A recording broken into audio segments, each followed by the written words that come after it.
Hey! Are you tired of wizards being considered the smartest class when they couldn't pass basic calculus? Have you ever dreamed of becoming the intersection between the Sorcerer's Apprentice and Bill Nye the Science Guy? Well, congratulations! You might be a battlesmith.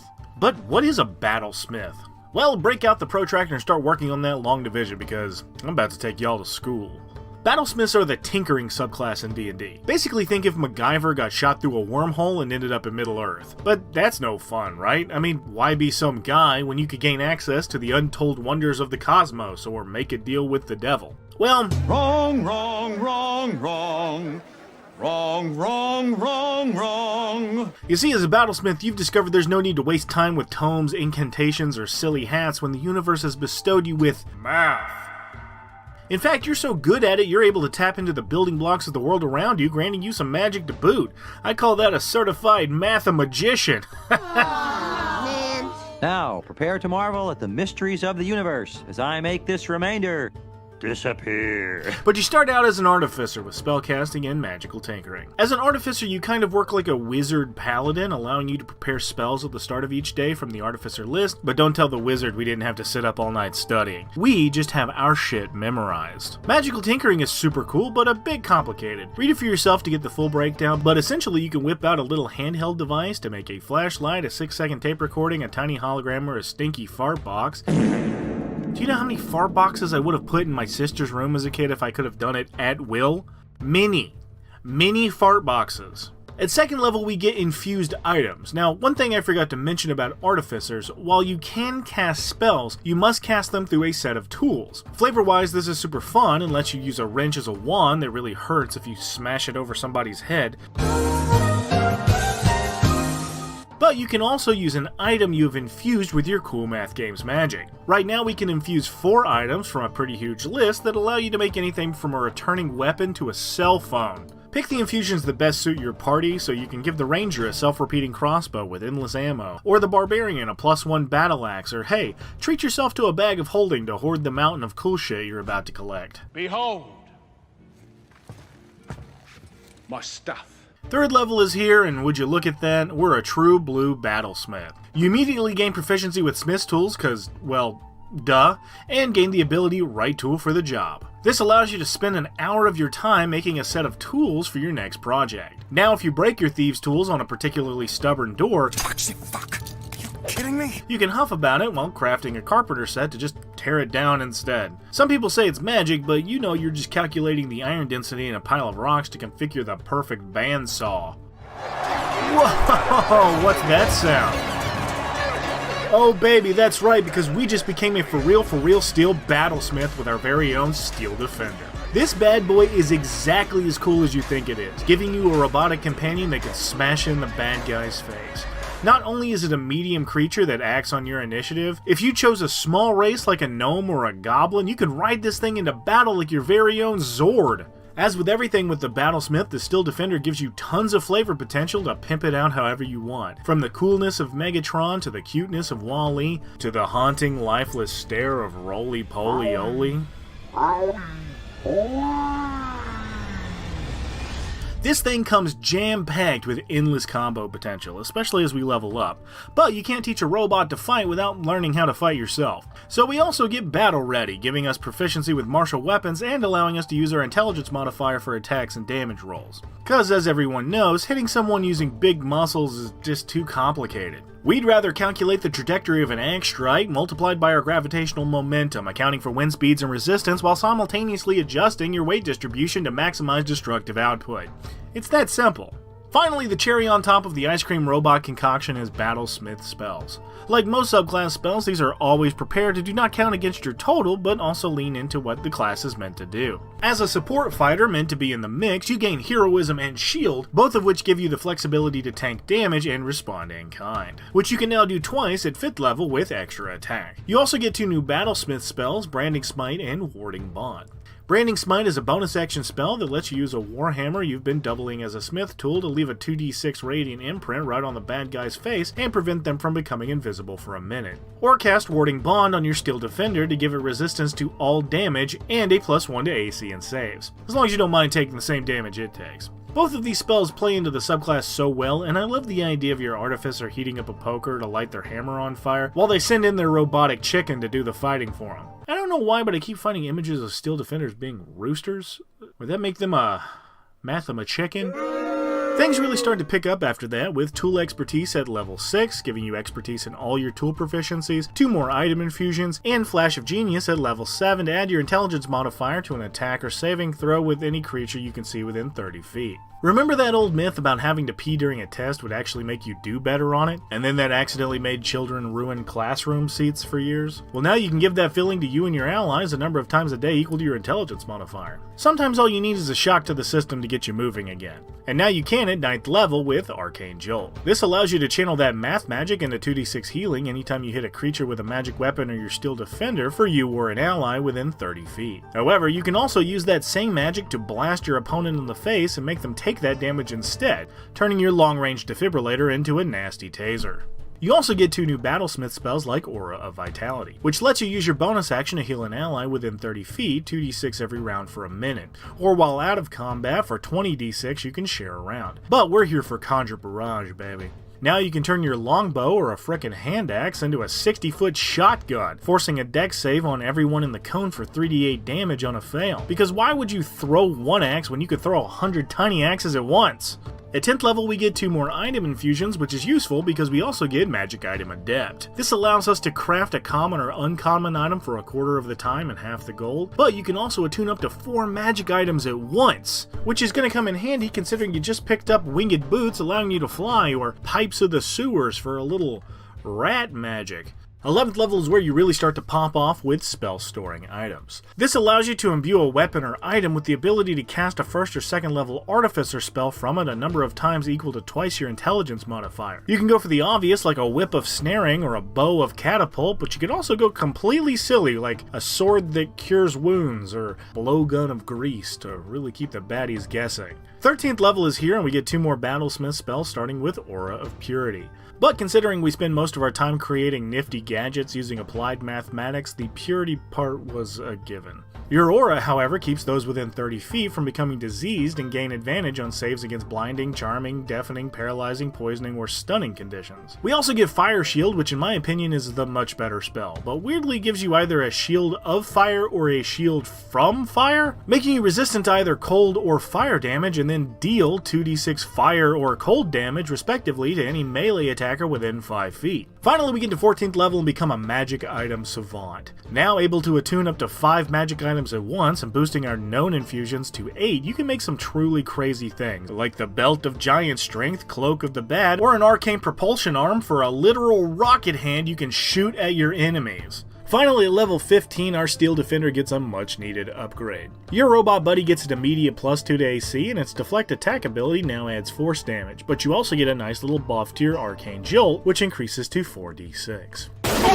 17th level gets us 2 new spells. Mass Cure Wounds is like Cure Wounds, but massive. And Banishing Smite lets you smack people through dimensions, but at 18th level we become a Magic Item Master. Here you gain access to 12 known infusions, and you can attune up to 6 magic items at once, meaning you could hog 6 infusions to yourself and still have enough to spread around the entire party. At this point, if your Battlesmith hasn't opened a magic item shop as a side hustle, what are you even doing with your life? Finally, our capstone is Soul of Artifice. At 20th level you get to look at all your bling and get a +1 bonus to all saving throws for each item you are attuned to, which is honestly insane to give a +6 to all saves right at the end, but you spent this much time making cool stuff, why would you want it to go to waste? That being said, you can't make more cool stuff if you're dead, so if you get reduced to 0 hit points, you can break one of your infusions, dropping to 1 hit point instead. 6 chances to stay up is a lot, but I would still be sad to see my Underwear of Magic Mouth go to waste.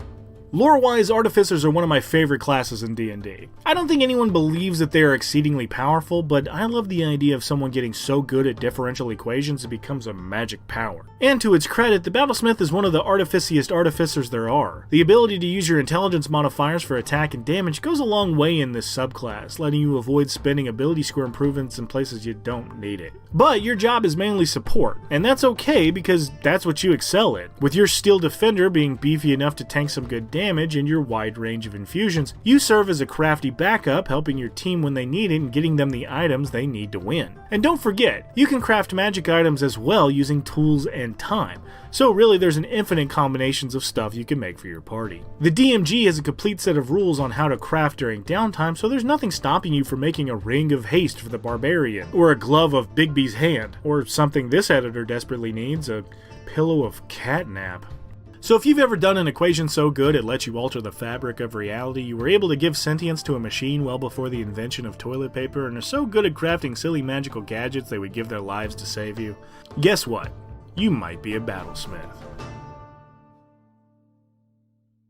Hey folks, it's Jesse. Just saying thanks once again for watching, and if you liked what you saw, you can subscribe down below for more videos just like this. Looks like we're headed for the final few subclasses in this first round of contenders, so make sure to vote in the polls to tell me what you want to see next. And as always, have a good one, and I'll see you in the next video.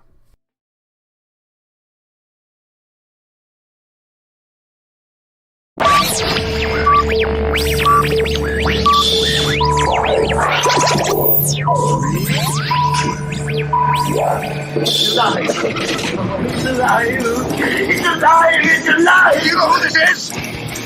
No, who is this? Toto? I have a feeling we're not in Kansas anymore. Where we're going, we don't need roads.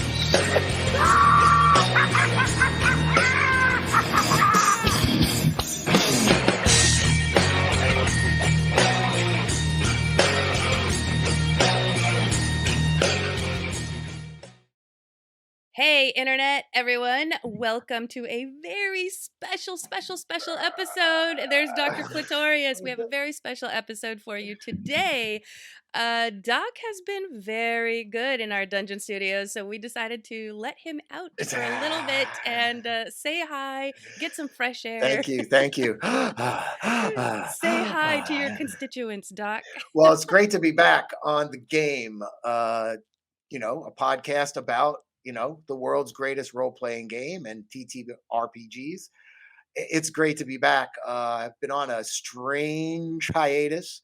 Been posting some weird stuff on Facebook just to be kind of silly about it and everything. I hope you enjoyed it. To keep your toes in the water so everyone knows you're still alive and you're still with us. That's right. I am still here. To be honest, I've been off the show for a truly noble reason. I think I'm acting like a paladin of the old noble times. So I guess I should just dive right into the reasons, right? I have to agree with you. I'm just going to say, there were a few episodes in the beginning where you weren't there, and I was promising our viewers, I'm like, guys, he's going to be back soon. He's going to be back soon. And after a while, I'm like, I have to stop saying that because we don't know when this is going to We have no idea when he's going to come back, actually. So, yeah, I think let's let everyone off the tenterhooks and tell them. Here's the good thing is it's not my chronic illness, okay? That's true. A lot of people that have been following know that I'm chronically ill. I'm actually doing very well that way with my son and everything going on. What really ended up happening was we sort of had a big snafu at Dungeon Studios. And those people that are in the know are in the know and are very aware of what's been going on. We had a lot of staff leave us. And of course, we're really a big group of just creative people kind of doing this on the side or whatever. And well, those people had some big obligations towards Volume 2 that were not finished. And I guess I stepped up to make sure those obligations were fulfilled. Since our Volume 2 Kickstarter had already been funded, I felt horrible. I mean, Amber, I don't even know what else I could say. So I just sort of went to Josh right away. Josh is our CEO here at Dungeon Studios. And I said, Josh, I really can't continue on the podcast till this stuff is done. Right. I mean, it's about integrity, right? Yeah, It's about integrity. And it's interesting, too, because even in our Discord, discussing it with some of the adventure team, because we also had another person, our adventure team leave. So that person was like, I mentioned something about, I felt like this was a scam when I got here. And I feel like it's not a scam. Josh did not set Dungeon Studios up to be a scam. Correct. That's why this is a very special episode to let anyone out there know. I've talked to a few people along the way that said, "Oh yeah, I've worked there." don't get a lot done, or yeah, I don't seem to get any money. Mm-hmm. Well, the problem is the people that come here and pass through the doors that don't finish projects, well, that doesn't help us. Or the people that pass through the door and take the Kickstarter money and run, that doesn't help us. Right. Um, so it's been a tough 2 years Yeah. for Dungeon Studios. For those of you that have been following, Dungeon Studios has only been. Do you know how long Dungeon Studios has been in existence, I mean, I have some idea, but Amber? Ooh, I have a oh. feeling you're going to tell me. No, really. What would be your guess? What would be your guess Oh gosh. if you Well, had to here's the take a guess? thing. So when I first joined Dungeon Studios, when I like put myself in the running, I Right. remember doing tons of research and pulling them up everywhere I could on all the internets and social media. So I believe they've been around since like 2021, Okay. Okay. 2020, 2020, 2020. 2021. Well, what actually happened was, I'm sorry, my camera seems to be having some kind of malfunction here, so I'm trying to get it back in action, but I'm not going to worry about it. Um, just before COVID, Josh was setting up Dungeon Studios to be a live streaming, um, campaign, Mm-hmm. sort of Try your like whole a. hand in front of the camera, see if that It helps. looks. Look how good my hand looks, Yeah. man. Look how good my hand Your looks. hand is amazing. All right, there we go. There we go. So um, they were going to start a online streaming, and then COVID hit. Yeah. So Josh had set up this huge, we're going to get this thing going, and then he had a campaign world he wanted to get set up, and sort of got a jump in Discord with getting people together, artists, writers, to start collaborating on this world of Eneron that Dungeon Studios has been putting together for a while. Right. And those people, like I said, have been slowly rotating through, um, and our world guy just still hasn't really gotten off the ground yet. But we have a new, what do I call him? A law team director or settings team director. Mm-hmm. And again, I don't want to mention anyone's names because I really didn't get anybody's permission. Right. But he's going to take over. I'm very excited for that. We have a new supplements team director filling an empty position. I'm going to take over as the adventure team director as soon as I Nice. get these volume 2s done. So I'm very, very excited about that. And Amber, you've taken on a role. I I was like gone a week, have. and all of a sudden I Yes. saw, oh, what are you doing now for Dungeon Yes, Studios? I am now the chief project director. Oh, awesome. Yeah, Awesome. Very, so very nice. yeah, Yeah, that's excellent. the thing. I want to touch back to the fact that we had kind of this mass exodus, and just kind of address that real quick because No, go ahead. I want people to know. I mean, I have not been with Dungeon Studios as long as you have, and I saw that happen at about the time that I kind of started really picking up a lot of responsibility here, Mhm. and I just my mind was kind of, I don't want to say boggled. I do understand people's motivations. However, I think there's this idea that there are people that just want to join content creation and like D&D making. They want to be a part of Right, things that are right, right. D&D. And I think they join thinking that it's going to be this glamorous, like very quick turnaround, I'm going to create this thing and I'm going to get paid for it right away, when really, first of all, you have to create this thing to its completion. Like it needs to be published and Right, sellable, right. and it's not just like you do your piece and I'm good, where's my money? Like we're working all together, and I think It's that very true. It's very true. there's not a realistic expectation, I think, from folks who want to do this. So I want to put it out in the universe for you folks who are very interested, and when you see us doing casting calls and things like that, we're not trying to scam you. I can attest to that. It's just No. that there needs to be a realistic expectation of the work that you're putting in, and when it's fully completed and out in the world, Well, no, right? and also I also want to put out there too. No, we have people, something happens in your life. We always say family first. That's the one thing, at Dungeon Studios. Our monster team director, I'm going to mention his name, Ollie. He's the bomb. I mean, he's Yeah. really helped propel us forward. I haven't been able to make any of the meetings the last couple of weeks, and he's always like, family first, doc. Family first, doc. Yeah. So Family that's and what health. Yeah, family and health, and that's what we're about here, being creative together. We're not trying to step on anyone's toes.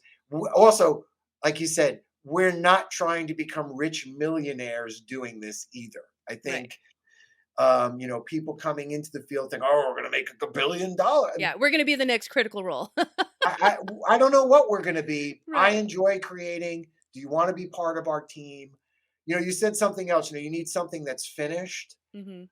and publishable and ready to go. Besides that, you need something that has like extensions if you're going to do a Kickstarter, because don't forget, if this thing takes off, you've got to have like, if you raise extra money, Mhm. what bonus are people going to Yeah, get? the tiers and things, The yeah. tiers and things. So this is where we sort of run into a brick wall with artists. Now we have Nat 20, Mhm. um, Who's amazing. who's amazing. We have Agata, who's been a huge help to ours. Now Agata's out.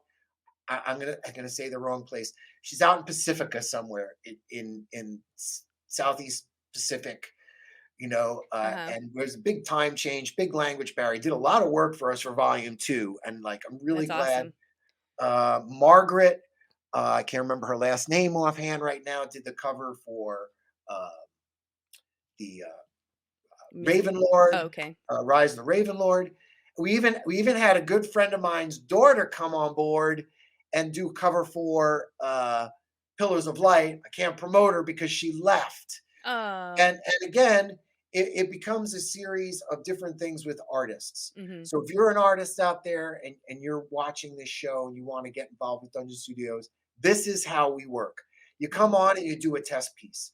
Usually that test piece is something we need done. Mhm. We'd like you to work on something we need done. And then you get paid for that initial test piece, and then we like partner you with a writer, so that way you can work with that writer and figure out what you're doing.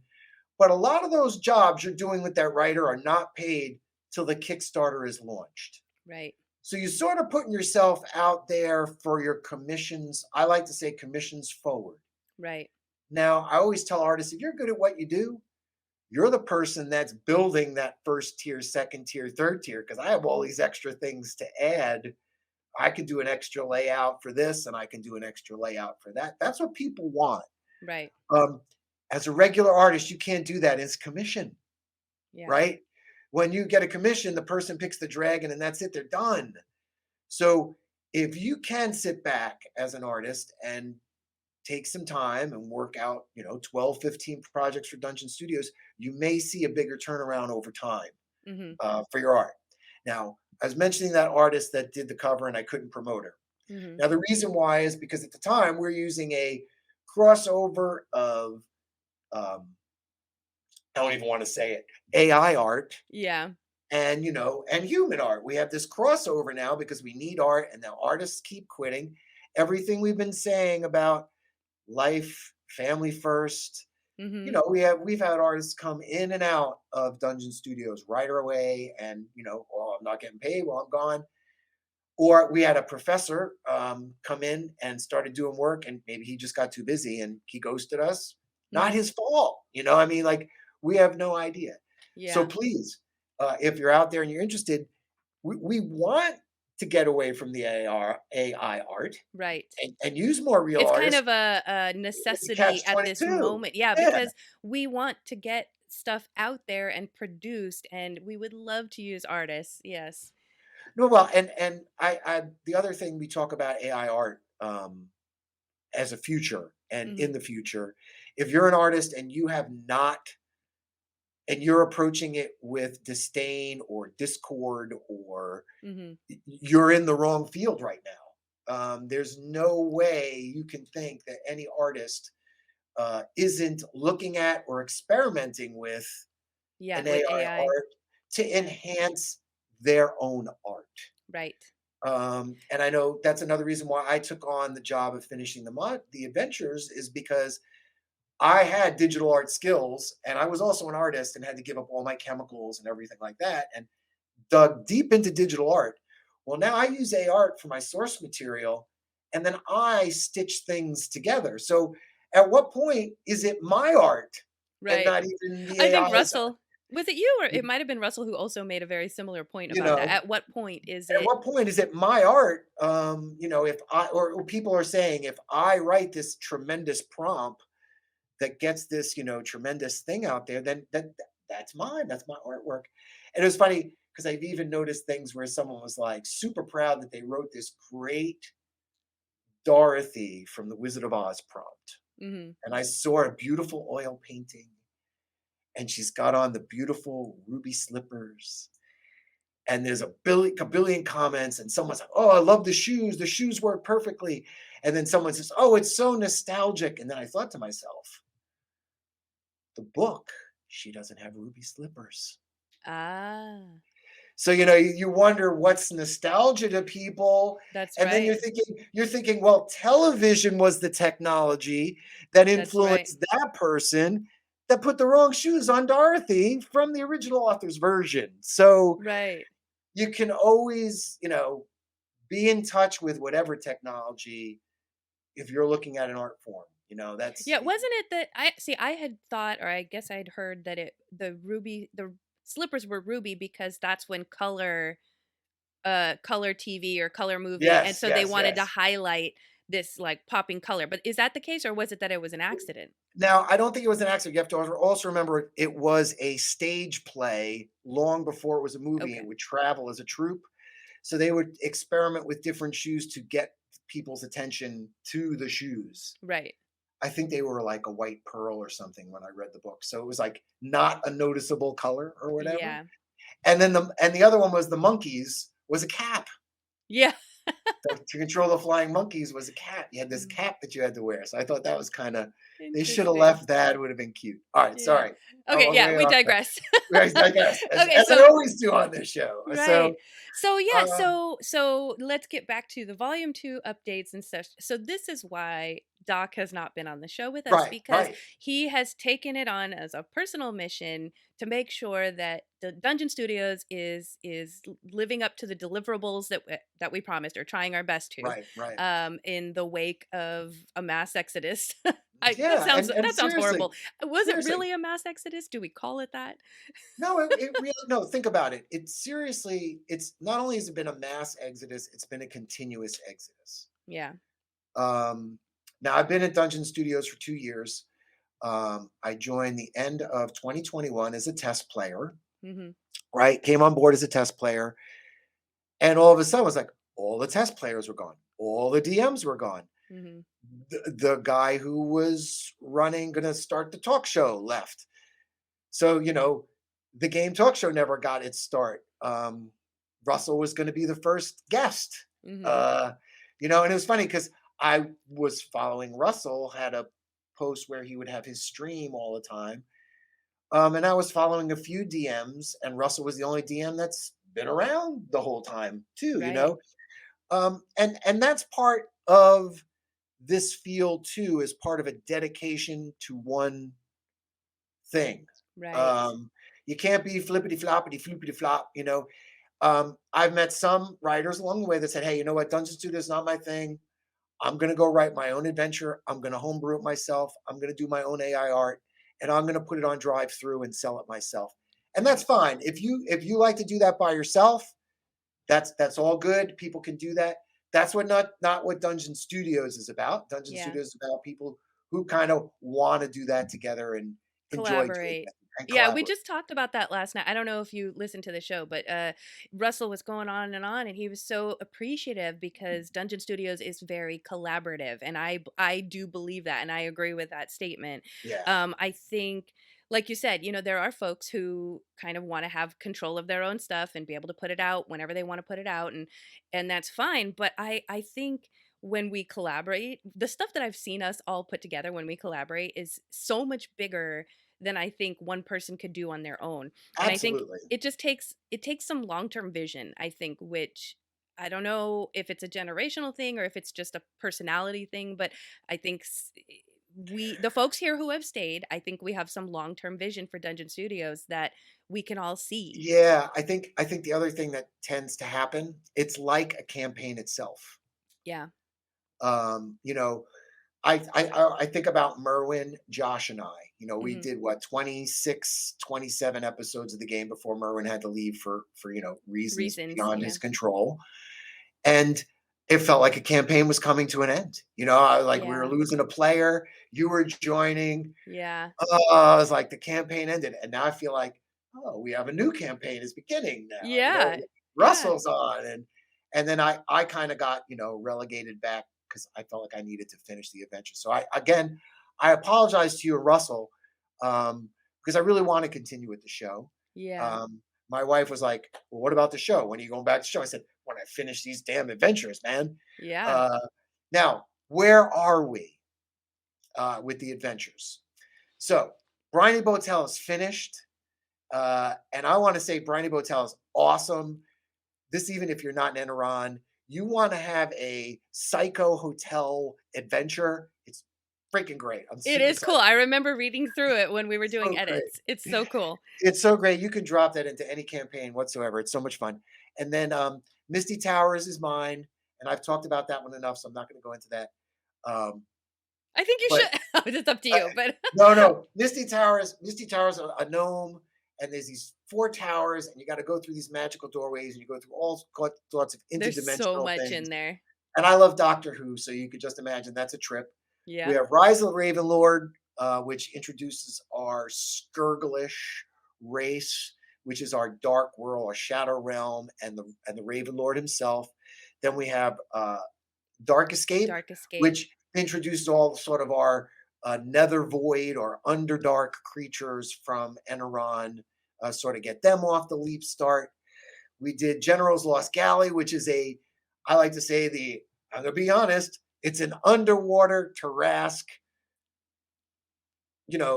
level 20 campaign. Good luck if you survive it. Expect to die. Yeah, expect to die. It's really good too because it's written with some dialogue, some depth for some really good characters, and then it's just this all out like, can you beat this beast? So good luck with that one. Then you have Pillars of Light, which sort of is kind of an introducing a new race. I don't know where that's going with the new supplement team because that was someone who left. So we'll see where that ends up going. But I'm very excited. Now, of course, the last one I'm still working on, which is Titan's Peak. Yeah, Titan's we- Peak sounds exciting. It's very, very exciting. It's that sort of crossover into technology, but it's not future technology. It's sort of ancient, Technology, yeah. but it's magic meets technology, and I'm super excited.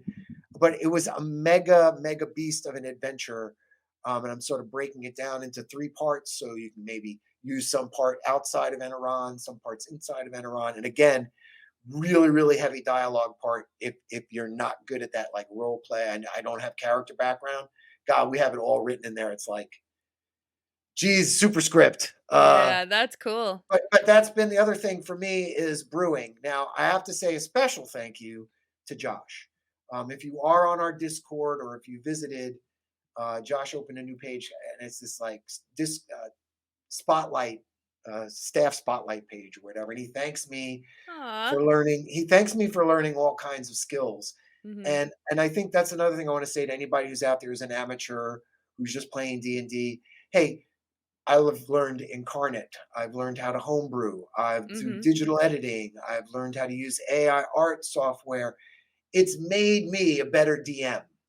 All because of Dungeon Studios, all right? because of Dungeon Studios. I mean, same here. That's if we're on this train, I'm gonna say there were so many things. I had tried to start my own YouTube channel, like not tried to start it, but I had it in my brain last year, like about this time last year. It wasn't until I joined Dungeon Studios that they just kind of like, oh, are you interested in learning this? Here, let me show you how to learn this. Right. Oh, you're interested in learning this? Here, I'm going to give you this software. Here, you're going to learn how to use this. And like they are so generous with teaching skills so that you can be a part of this. Right. And then there's so many other aspects to who and what we are. We have Fables from the Forgotten, which has been another one. There's a huge crew of voice actors here in Dungeon Studios that are working their tails off. And they're sort of right at the precipice too, where they're like, is this a scam? Am I just hanging out with my friends? I know when they just got a new production lead. Hmm. So I'm really seeing them taking steps forward too now as individuals and as a collaborative group to get something done. And I think that's the point that people don't understand is someone has to step up and say, yes, this is finished. I'm finished. I'm finishing this. Yeah. I'm doing the attention to the detail. And before this goes out, no, it can't. No, it needs this. It needs that. Right. Um, I think we're also I getting feel like better. we're going on. No, no, Sorry. no, that's fine. No, I feel like because I had talked with Josh about this kind of stuff too recently, and he said something to the effect of we're getting Dungeon Studios as a whole, we're getting better at as we fill in our ranks, selecting folks that have, like I was saying, that longer term vision of, you know, you need to help stick around and actually finish stuff with us folks so that we can get things out to everyone so that, you know, everyone is getting paid for all the things that we're doing.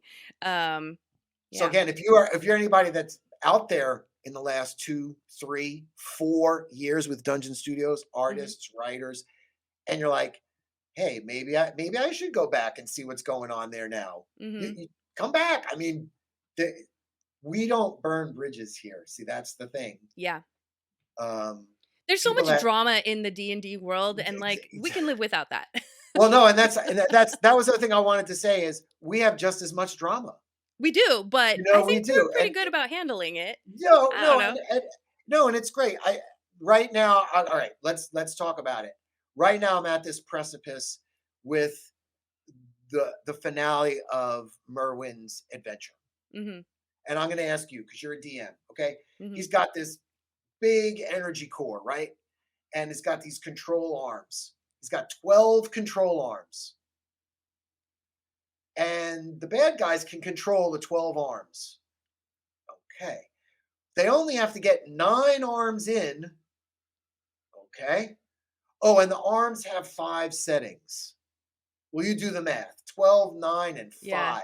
There's just a So lot this happening. is like, ugh. So breaking that down and being able to talk to people about how do we make this finale scene work? How do we test it? That's what Dungeon Studios is about, folks. You know, Mhm. you can sit there at home and write this and think, yeah, this is the greatest thing since sliced bread. And you're going to try to sell it on, drive through. And then someone's go by and say, oh my God, my players couldn't figure out how to finish Mhm. the end of the adventure. Right. Um, so that's what we're here trying to do. Figure out what works, what makes it fun. And it's been, what would you do? How would you I mean, handle this thing?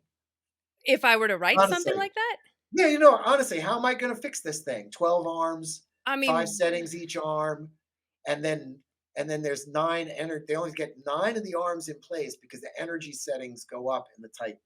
See, and as the energy settings go up, there's more like radiation, and then the monsters get more actions too. so I need to understand though this section, is it that the players are trying to stop the bad guys from using the arms, or is it that the players need to use the Yeah. arms? Well, both. Okay. Both. I mean, basically, uh the Titan is started activating by arms already turning on. So it's like already at level 3, maybe by the time you get to the inside, depending on how nice the DM's going to be. Yeah. Uh, and it can go all the way up to level 9, but there's 12 arms. So it's very confusing to me because, like, could you have the bad guy like pushing arms in and then good guys pulling arms out? Yeah. Okay. Here's the thing. So, one, as a DM, I'm thinking first of all there needs to be some I can't think of the right word, like repeated numbers so there's less to remember, you know? Maybe it's 5 arms, 5 settings, 5 And I'm whatevers, with you you on know? that. I'm on you. Okay. I'm on you on that. Yep. Yep. And Yep. I'm then on and that. then obviously, you know, the testing of it to make sure that it's balanced and all that. Uh yeah, I don't know. I It's think tricky, and it's those are the tricky. kind of things. Those are the kind of things that is really interesting when you talk about adventure writing, Mhm. because the original writer wrote this thing with this like huge intention and this grand scheme in his head of how all these arms are going to work.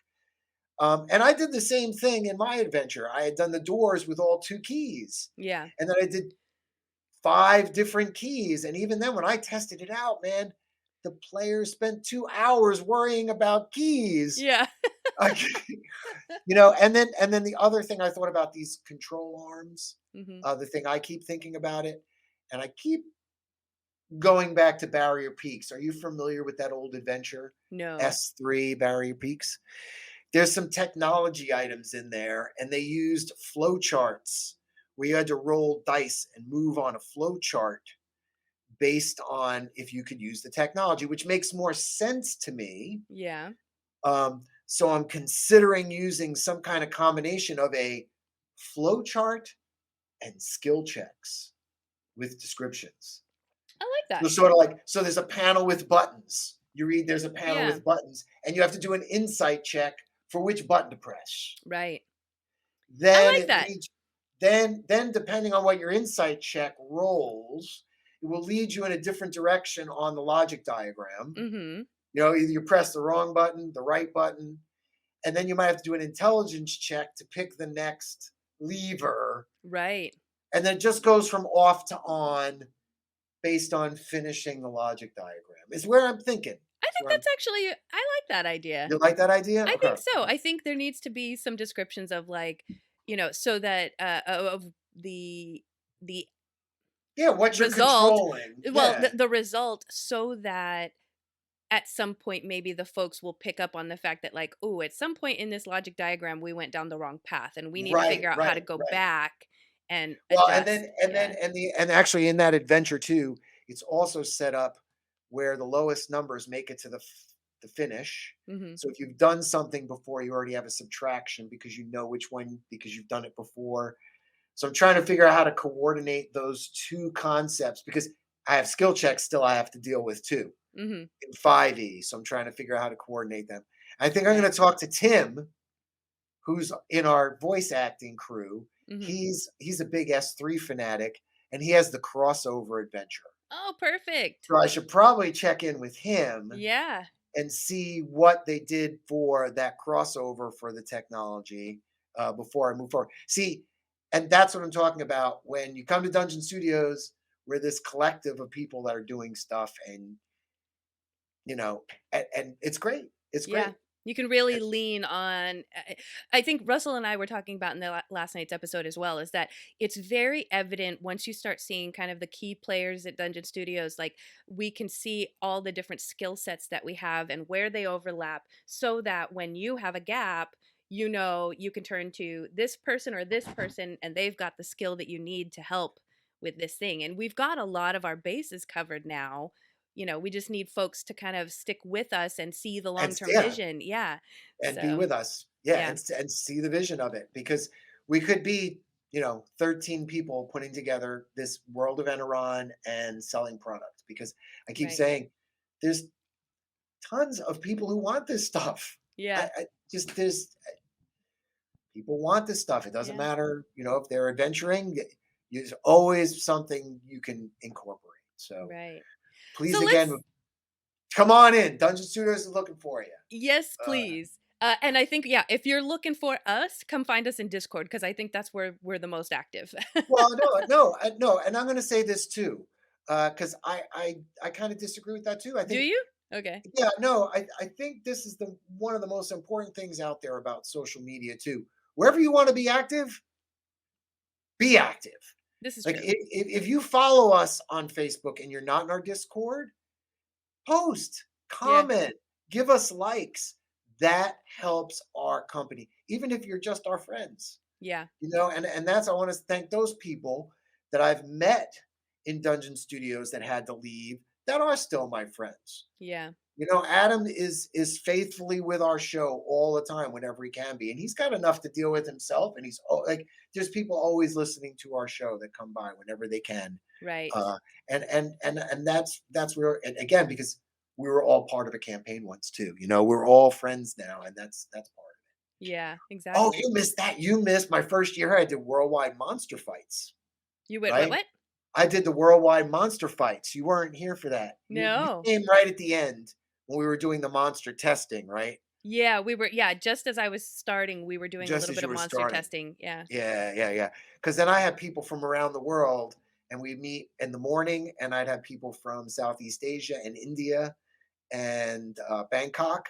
How and then fun. and then I met in the afternoon, and I have people from London and Spain, and then I would meet at night and have people from the US and Canada.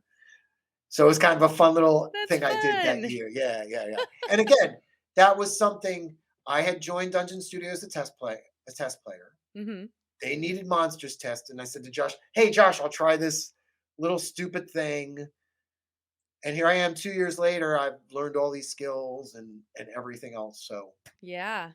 So it's been a lot of fun. I'm sorry, guys. I don't know when I'll be back. I'm really hoping to finish Titan's Peak. And then, of course, I'm kind of following the editing process. We have a group of readers now that are reading the adventures.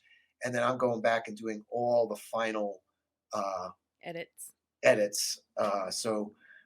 Since I've taken on that role with my health and my family, I have to step back from the game. But I'm making a little guest star appearance here and there if I can, Yeah. if I'm feeling better now, especially now that my kids are back to school and I can get some breaks during the day. It's a lot tougher. Summertime is the toughest for me. Yeah. Having the Because the kids are home? yeah, because I have the family full time. Yeah. The kids are off to school. It's easy for me to get through my protocols. I can sit and relax. I'm supposed to be low stress, so Yeah.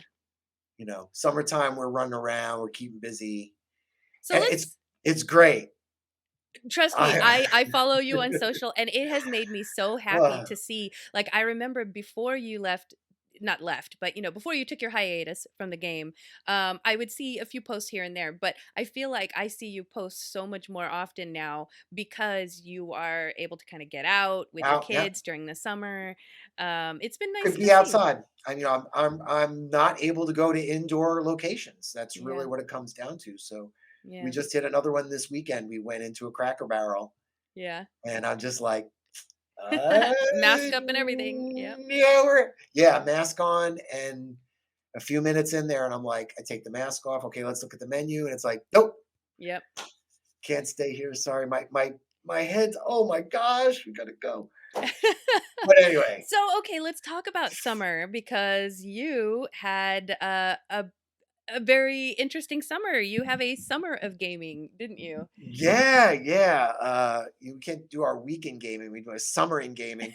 Everyone knows that we were in our Red Death campaign, and I was playing the monkey grinder guy there for a while, Luigi. And we Yes. were having a total blast.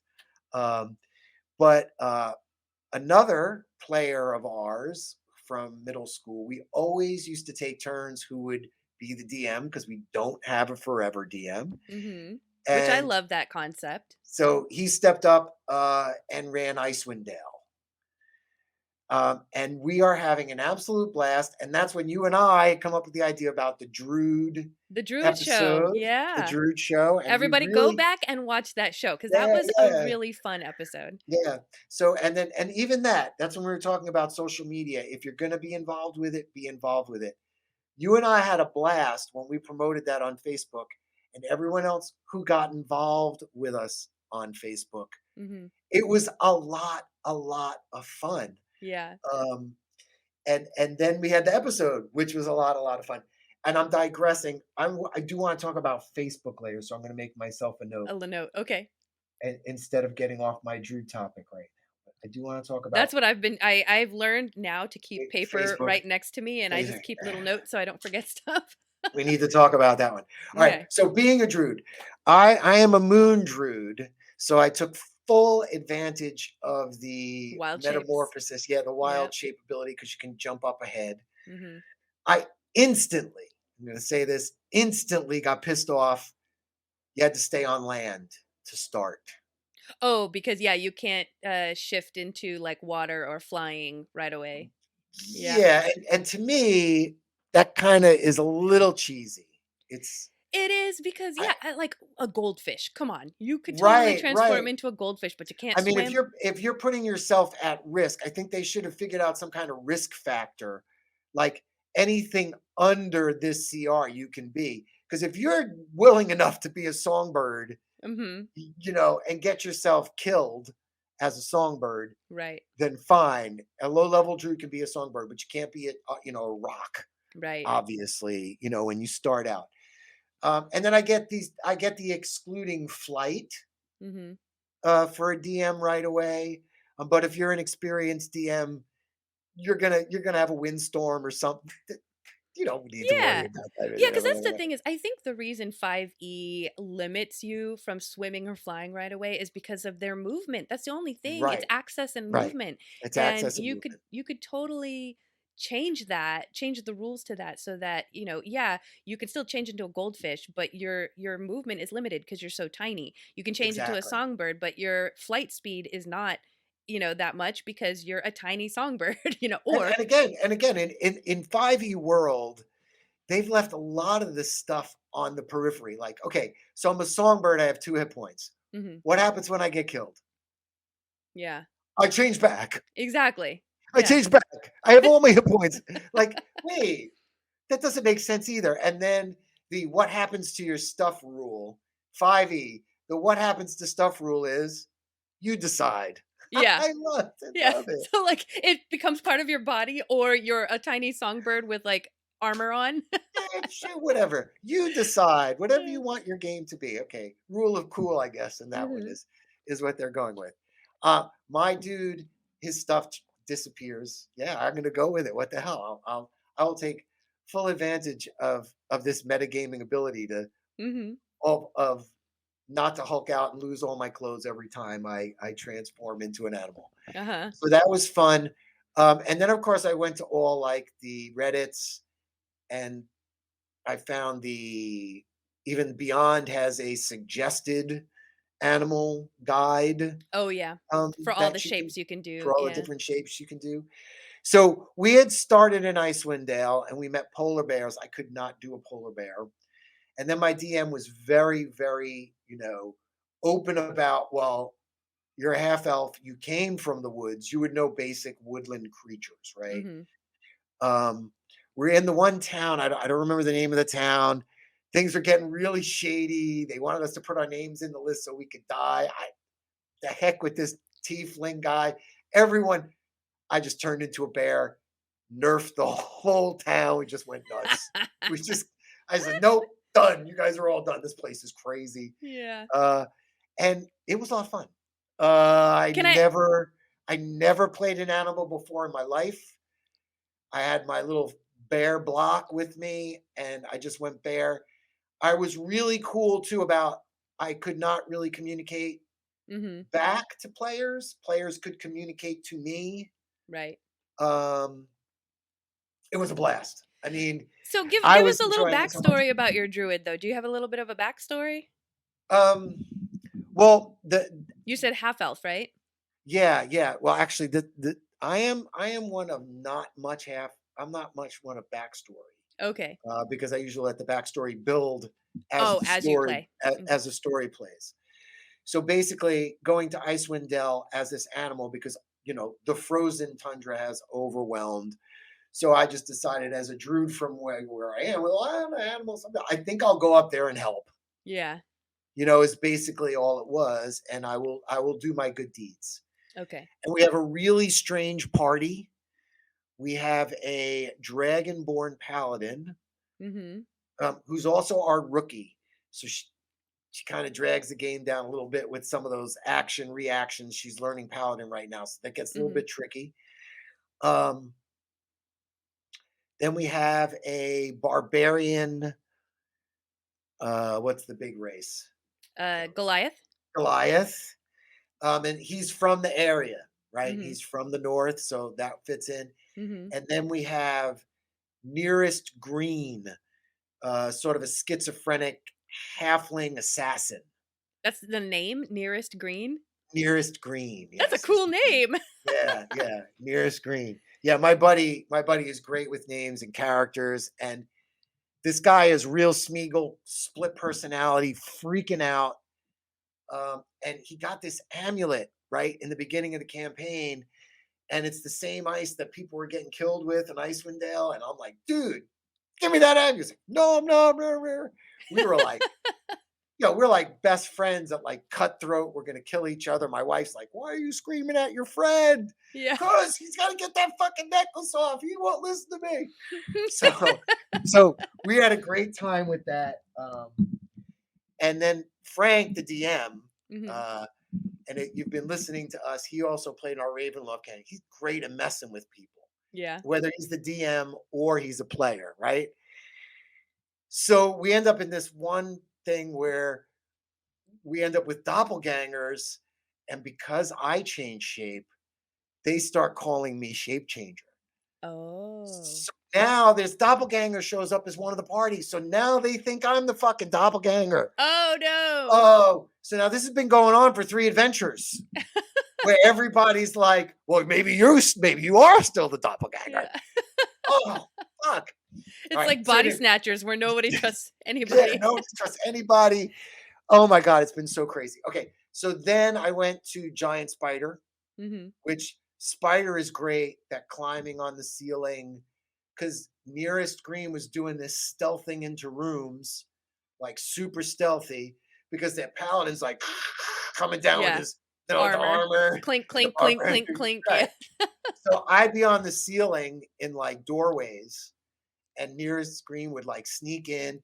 The barbarian, come, we're here to kick some ass. The bad guys all come out, the spider jumps down and the assassin comes in from the back. So it's been crazy. Now, at some point, it's been super cold, so we've had to eat extra food. Mhm. And I guess at some point, I decided to eat some knoll meat instead of eat our Uh-oh. rations, and it was poisoned or whatever. So then I lost my mind and went a little bit crazy. I turned into an elephant. So I'm running around in this cave as an elephant, just mauling anybody. Oh, wait. Okay, wait. Did the Anybody. DM decide that you turned into an elephant, or did you like randomly roll to see what creature you turned into, or like? No, what he said was he goes, "You have just lost your mind. What are you gonna do? You can't tell friend from foe." And I said, "I turned into an elephant." No, I typed back. Have I ever seen an elephant? Yeah. That's Because awesome. that was the next thing I thought was I would just turn into the largest animal I could and just start, Right. just go crazy, Trampling. just start trampling, to go stampede. Yeah. So that was a hell of a blast to role play. Who was it? Seth Grigorski. I always talk about my YouTubes that I watch. I just saw Seth Grigorski just did this thing about well-balanced people make well-balanced players, or good habits of mind make good players, or something like that. I love being a good player and having good habits of mind and like really, in fleshing that. So it was so much freaking fun playing this druid. Right. What else? I have done the dire wolf a few times, which works very nicely because you can cut in, do that side attack, and then you get the advantage. Oh, and I did an octopus. Yeah. Yeah, because Octopuses are fun.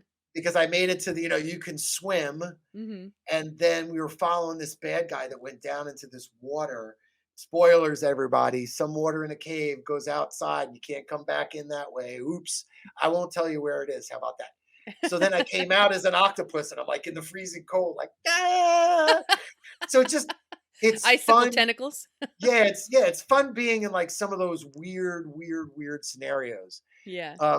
And then just last week we did another one where I came up with a great one. Ready for this one? Okay. My DM allowed it. I turned into a swarm of ants Okay. and climbed up a wall and went into a arrow slit, reformed into my druid form, and attacked the guard so I could open the gate for everyone. Wow. I could just Yes. imagine that sounds like a horror film where it's just like these. Yeah, I see cockroaches instead of ants, but it's like, and then just like forming up into the shape of a person. It was That's great. awesome. It was great. That's So so no, cool. I've thoroughly enjoyed playing a druid. Did you make yourself a shillelagh after our conversation or no? No, you know what? I have stayed away from the shillelagh. Actually, I've gone to the flame blade, Mm-hmm. and that came out of necessity because we're in the cold. Yeah, We're fighting all these ice creatures, that's so I was true. just Yeah. like, you know what? And my spell wise too, cantrips. I have mold earth, shape water, so I'm sort of staying towards that elemental because I'm a druid of the moon, right? So I'm trying to stay global. And I'm waiting to change into elementals. Yes, coming soon. Because I have the higher ability change rate. Yeah. Yeah, that's So true. Yeah, that's right. That's right right. with When the you're a moon moon druid. druid, you get to Yeah. do all kinds of stuff Yeah, so sooner. I dove right into it as hard as I could. I said I never could do this, so let me go for it. And the spell wise, I don't know if this is just my perception. I don't know. I feel like there were more plant-based stuff for druids in 1E and 2E. I don't know if it's just in my Yeah. You mean brain. the spells? There's more plant spells? Yeah, there was more plant Probably. spells or maybe worked more or there were more something about it was different than it is now, definitely. There's Yeah. Yeah, I think so because no I doubt mean about that was the original concept of the druid is all like plants and nature, it. Right, but right. now they in 5e the druid is more a utility uh person. They can be healer, they can be fighter, they can be up front, they can be in the back. Like I think that that's the spells probably reflect that. Yeah, absolutely. Sorry about my focus there. I think it's the light in here because Yeah. I'm used to being here at night. My light's set up and I have like this sun coming through the blinds. So I'm sure as the light changing, it's Yeah. We're used to having you online when it's night, right? So yeah, right, it could right. be. Could So be. And so, we get to see your hand a lot. I did really I'm totally enjoy playing a And you're still druid, playing, right? Like you're not still done playing the playing. druid. Yeah, we're not playing. Well, no, the problem now it's gonna be interesting is I'm missing this week for back to school night, and Uh-huh. then we're losing our paladin. Oh, And we play through if someone doesn't make it. So I'm a little concerned where we are with the assassin, the druid, and the barbarian in Icewind Dale and yeah. where we're gonna go. And we don't have her for I think like 6 or 7 weeks. Do you guys play weekly? So yeah, yeah, yeah. Okay. We're pretty regularly weekly. Now I'm wondering if we might flip flop game. And then like I said, I'm missing this week, so I don't know. And I know they're planning on playing with her this weekend, this Thursday, which I'm missing. Yeah. And I think sometimes they enjoy having that player out. It sets a different dynamic. They'll even plan what Mhm. they're doing for the players. So Yeah. we always have a good time getting together anyway. Yeah. We That's actually have good. some other players that could bump in. We never know. Yeah. That becomes the other thing too. But we Yeah, to had no kind of fill one. in that slot for a while. We haven't had anyone else in this Icewind Dale at this point. So Yeah. we'll see. But being a druid, absolutely, I highly recommend it. Go back, watch the druid episode again, and now Yeah. you'll see where I'm at. Yeah, because I kind of feel like I remember you kind of being not anti-druid, but just kind of like, I don't understand this. And I feel like now you're like, druid. Oh no, and I think okay. So here's the thing too, though. If I'm a DM, I think I'm going to have a lot of control over my druids, Yes. and I don't know if I'm go with that full clothing transformation bit. Yeah. I know. Again, I think I would really base it on how my druid is playing out that whole thing. Because, like I said to my guy, I'm using crystals as my big thing. So, Yeah. maybe I do get the Wonder Woman flash of light from the crystal when I change. Yeah. I could play it in somehow, in a mystical format. But I definitely think that part of it has to be handled just like a wizard's spell book Mm-hmm. is something that a DM should be keeping tabs on, Yeah. and kind of monitoring. We play, I've said this before, uh, we definitely play rules lawyer when somebody's screwing us. Like, Yeah. oh, wait, it says right fucking here. And then, and then we also are very meta. No, no, no, I don't do that. Hang on, hang on. I Yeah. don't know, no. So, there are tables that just won't allow that whatsoever, and I Right. know when I'm at that table and when I'm not at that table. So I Right. have to put that out there too, that this group also lets me really, really experiment. But let's say this too. The amount of crazy ass animals and things I'm doing maybe has deep seated there, Mm-hmm. maybe he is still the doppelganger. Yeah. I also don't know if my DM will turn around to me, at week 7 and say, "You are the doppelganger." I Oh was my wondering. gosh. I was actually wondering when Jess leaves, when the paladin leaves, and I come back, and he says, "You know what? For the next 6 weeks, you are the doppelganger." Yeah. Yeah. That would be You know, interesting. I have no idea, and that's the way we play. Yeah. Anything can happen at any moment, or someone else could get picked. You know, actually, that's what's been happening is the damn paladin has this item that keeps talking to her, and she keeps doing this crazy ass shit. I'm like, what are you doing? Stop listening to that fucking thing. Oh my Yeah. god. But you're leaning into it, Oh yeah. Well, That's and the that's fun. and that's the fun is we can play where she's leaning into it, but then we can metagame and like yell at her like, "What the Yeah. fuck are you doing? Oh my gosh, this is fucking crazy." That's Oops. awesome. Anyway, no, it's a blast.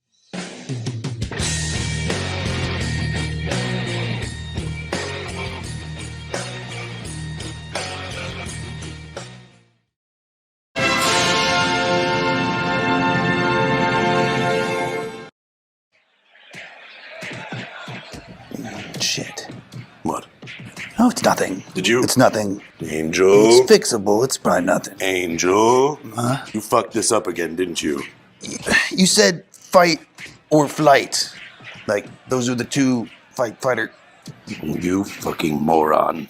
What the hell were you thinking? You know I'm a literal fella. Oh, literal fella? You absolute rube. Look what they're doing. It's one or the other. I thought it was or.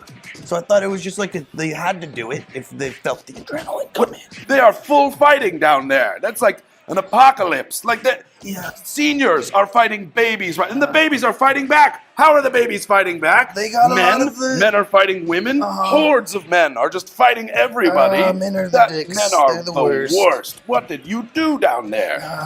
And flight? Yeah, well, That's not flight. That's not what we planned on. They're falling. They're new to it. It's like, it's like a baby in a swimming pool. As far as the eye can see, thousands of people are falling from the sky. Yeah, they're figuring it out. And it's like half and half. This is like terrible. Hey, I mean, come on, man. Like, if you really like think about it, you want a nice spin, close your eyes, you hear like the thudding. Kind of like a nice little rain patter. We don't get rain up here. We always hit it down. Now, That's true. Humans can fly and hit our heaven walls. It's delightful. And, No, don't you try to deceive me with the calming sound of rain. That's human bodies that are making that noise. Fix this. Okay. All right? Flight means they run away. Okay, And not literal. The fighting thing, they just when they're in danger. When they really have to, not immediate. It's not like these are their only two choices in life. They do other things, and then when danger comes around, they fight or flight. Okay. All right. Okay, I'll handle it. Yeah, fucking doubt you will. Oh, those guys are flying and fighting. Like an aerial combat battle.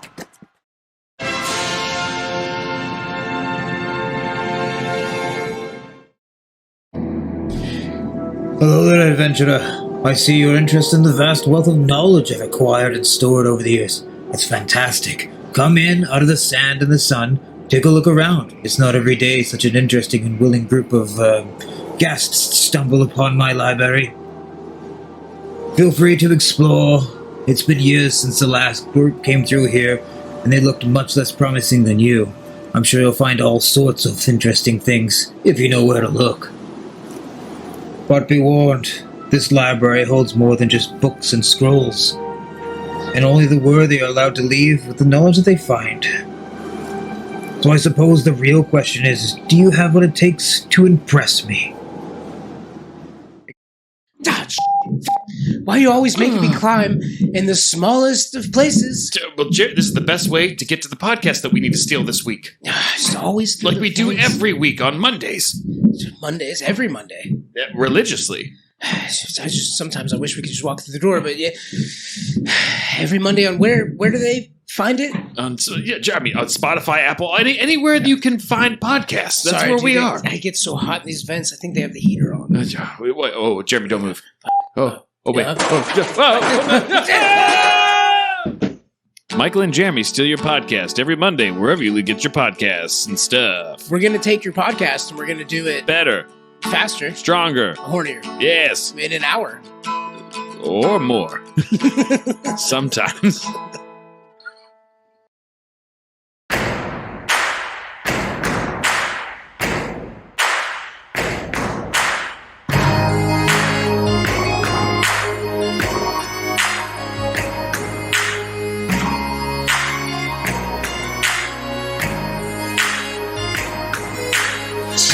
The lust for eternal affairs seem to raise our spirits in great despair through the ashes of oblivion. Quick and unseen like the dragon's offspring, for we owe no debts and bow to no king. Every war has its cost and we've paid, won by the bond of the body we've made.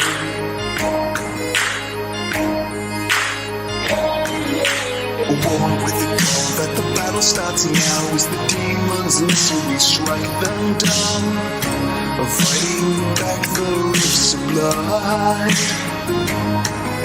Sent from the sky like some angel in need, give them news to strengthen and words to heed. Heaven's thousand set alight, we're knocking on the gates of hell tonight.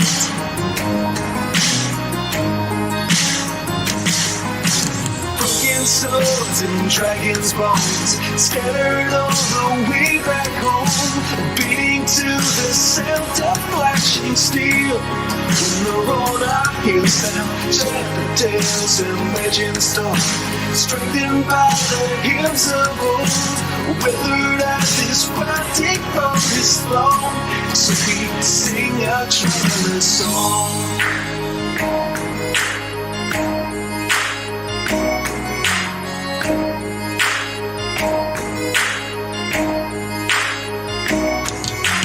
Play out a spell in your sequence of chords to inspire and sharpen our rusted swords, echoing the whisper of the trees. Careening on the path where 1,000 bards fail, from the thick Western jungle trails, come from afar to set prisoners free into dark tangled depths from the open sea.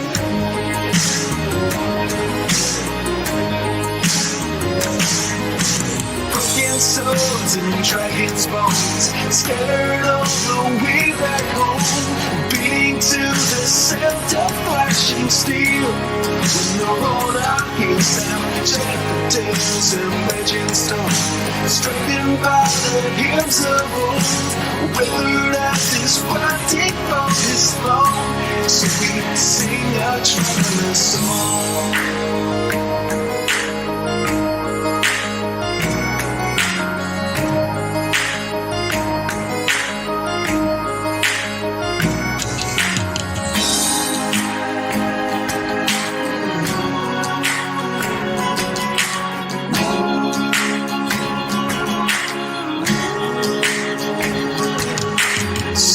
Chances don't come cheap, so keep alert and on your feet. An ancient spirit song will heal our wounds, unabashed by our defeat. Spot the bloodstains on these cobble streets, a message to the gods to see us through.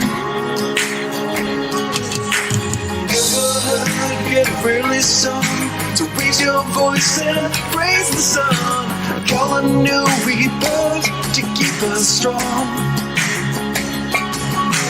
Countless souls along the path, lost to fiends and lives around, will return to play our final song.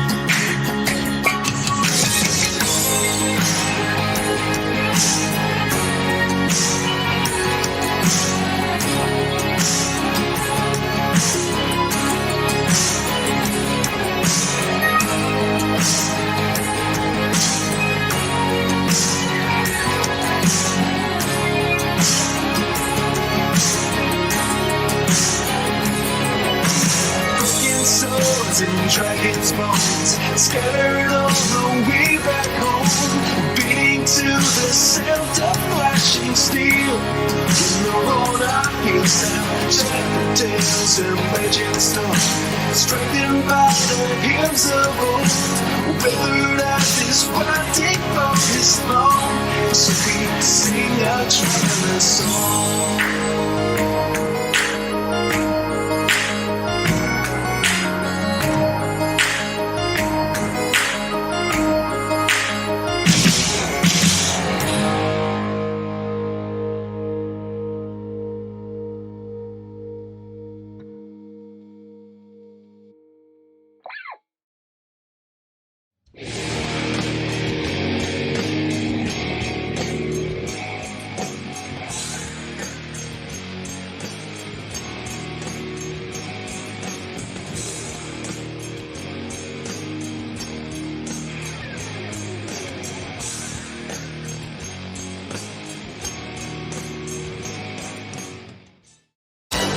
Oh, it's too easy, killing off the players level 1 PC. No longevity, falling off too high a tree. No more HP.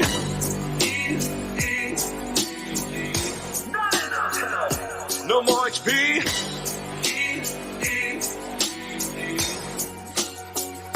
You better please. Preparing battlegrounds, level 1's in the crowd. Not many are allowed, one crit could bring them down. So squishy from the mold, they're weak but very bold. Took hours to propose, but seconds to dispose. Who starts this alone, you say it is? Yeah, they'll get ground to great dust.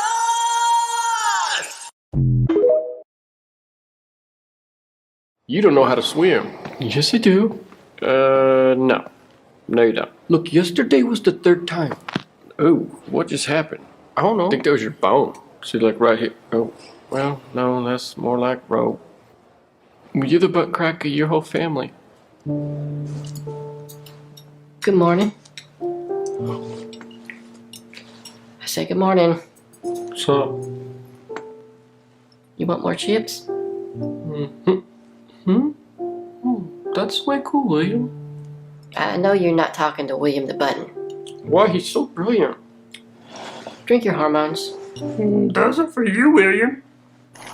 Roaches, and I'm having to kill them with my own bare feet. Ew, ew, ew, ew, ew. Okay, see the building with the sort of... Now, you know what? I can see you can't tell where I'm pointing. How will I ever explain human stuff to you? You never get it.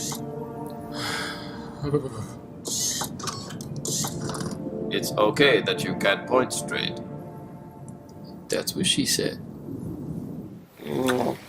Oh, that's wonderful. What is this cheese? So why are you wearing this? I wanted something that just wasn't too fancy and weird. Well, I think it's pretty. Pretty dangly.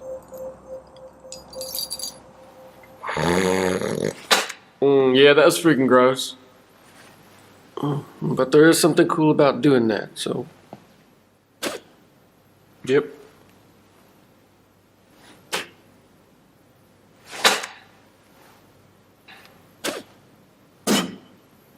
Yes. Yes.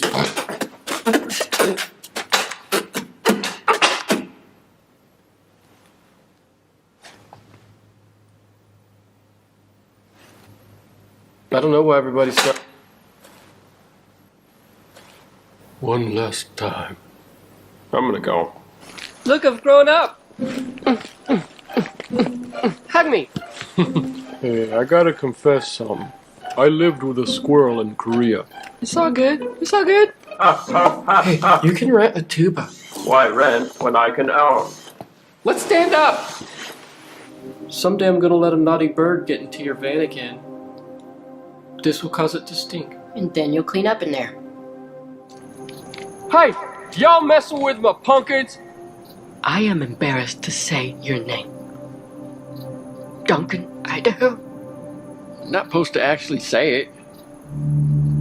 You ever had lung pie? What is that? You don't know? My sternum. That's lung pie. Some days you can't see your feet.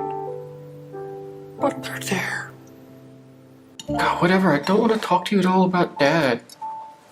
Is he dating Brenda? I don't know. Everyone told me about that girl. She has creature features. You go to her party? Boy, it was her birthday. Yeah. Don't forget about your fruit. I put the Apple Jacks all over it. Sorry about your feelings. Appreciate that, Peanut. They have been quarreling. I'm feeling sexy, my love. This is one of my lines. That's about it.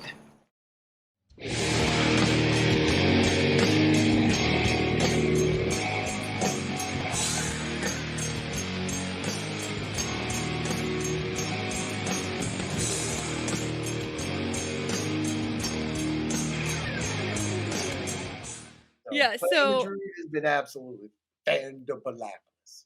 talking about that type of play style where it's like, what are you doing?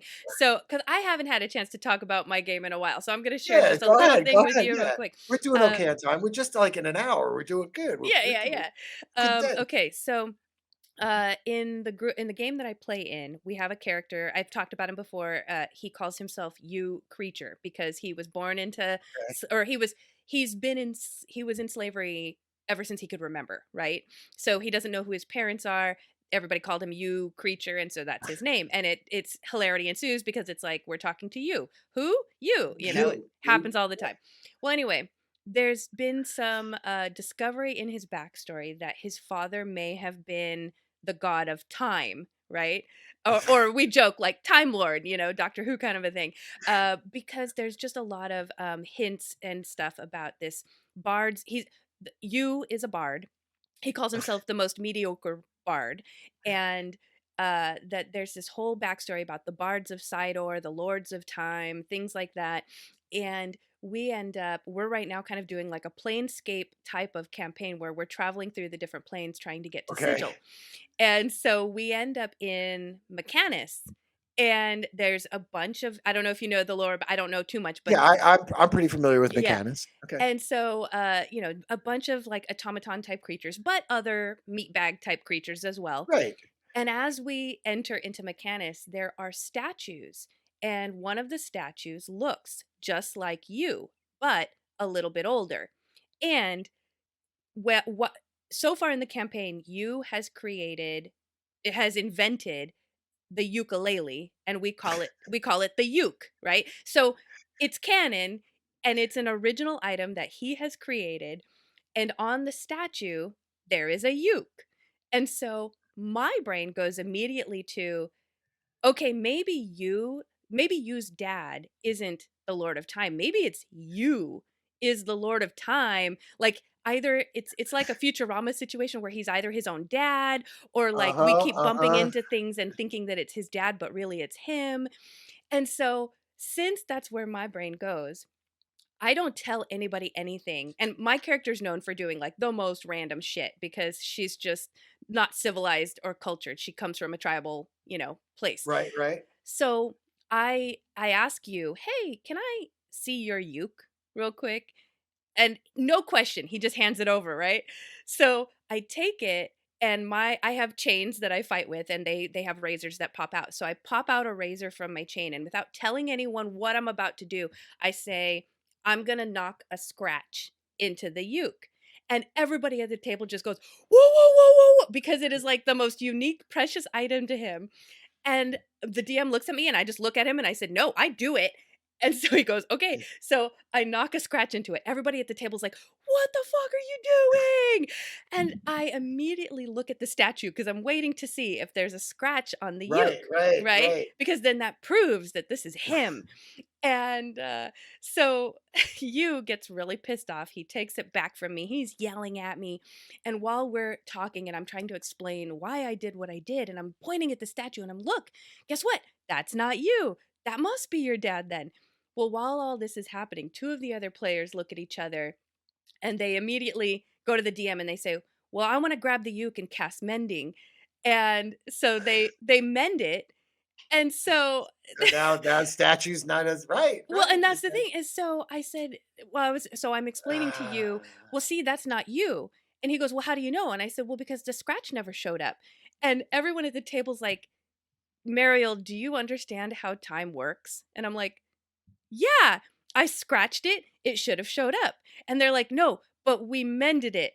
And I'm like, yeah, but in the time that it took for you to mend it, it should have showed up. And they're like, no, Mariel, you don't understand how time works. It was always going to be mended. And so it was this really funny, hilarious thing where everybody kind of really understood, like, Mariel's brain does not think the way everyone else's thinks. And it was so hilarious to Oh no, just you know, do it. I'm gonna give some credit, because in some science fiction stories, a medium or someone who's time sensitive Right. might sense that there's a disturbance there. Right. Timey-wimey. Yeah, anyway, okay, yeah. Yeah, the Okay. whole wait. Does you ever go without a cue? I mean, I just like A a cue uke? you, a cue and a you joke. Oh, I There's sort see. of a cue you joke in Nope. there somewhere. I Nope. feel like the letter U. Okay, and then the other one, you mention him knowing himself or not knowing himself or whatever, right? Oh, look at that pen's even more focused than my hand. Yeah. And so one of the Planescape books back in the 90s, there's a character that doesn't know his past, and he's traveling through the doorway just before the astral plane, the towns, with the skull that's like leading him around, and he doesn't remember who he is. He turns out to be Theseus from the Minotaur and the Okay. Maid. But it's funny that you just said that about you. Yeah. Turns out to be himself, and that's exactly what Theseus ends up finding himself. Yeah. In the end, and that's why he loses his memory. Yeah. He finds himself. So it's just kind of made me think of that while you were saying that. Yeah, no, it's super interesting. I can't wait to find out exactly what's going on with his backstory. Now, Facebook. Before we move on. Okay, Facebook. We're talking about being a community. You and I both are on Facebook. We kind of post stuff on our Facebook page for Dungeon Studios when we can. We also post things on our pages and share them to Facebook, because you can do those two different things. So I just want to say out there a thank you to all those admins that share our Dungeon Studios stuff, or share Michael Puglia's stuff, or Dr. Pletorius stuff, or Magical Q&A stuff, or Effective PR stuff, or Nerdy Purdy stuff, or Amber. We want to thank you guys. And then the rest of you that are busy being gatekeepers, you don't want to share Dungeon Studios podcast or about our adventures. Why not? Yeah. Will you please explain that to me? Someone on Dungeons and Dads decided that they were going to delete everything I've posted for the last 3 months. Oh my gosh. At one time. Now, you know what? If you didn't want my stuff, tell me, and I won't post there. But here's the thing, Dungeons and Dads. What's the difference? Right. Okay, well, wait, you have 10,000 followers and you don't want to share them with me? Yeah. We're all monetized, dude. My followers will start following you if we all follow. You haven't figured that part out yet, have you? Right. Yeah, that's the thing about, I've read it somewhere in my other life with my other job about like good managers, right? You lift your other people up because it lifts you up, and everyone goes up together. It's not about pushing someone down or stopping someone. And the other thing, you think about, you could be responding to us on Dungeon Studios. You could be talking to us on Facebook. You could be talking to us on Discord. Do you get to talk to Professor Dungeon Master? No. No. Yeah. No. Someone's gatekeeping his Facebook. And I'm not saying gatekeeping that he doesn't do it. He probably has his own personal stuff and his own friends, and he plays in his own circles and his own Zoom circles. Yes.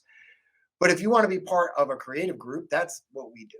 Yeah. And that's the difference between that and this. Right? Yeah. I mean, yeah. I feel like that way. I feel like we're a bit different than that.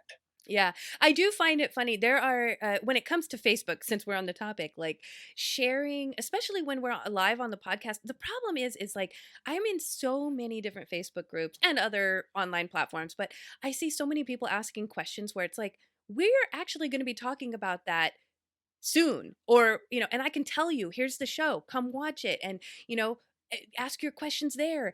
And if I try to share that stuff in certain Facebook groups, they immediately shut it down as like promotion, and I'm like, yes, it is kind of promotion, but also I'm actively trying to help this person But who this has a this is where question. that's where this information is. I happen to Yeah. do a show about solo adventures that they could look at. Right. I So would have I understand, but it does make it hard when you can't share that kind of stuff on Facebook groups.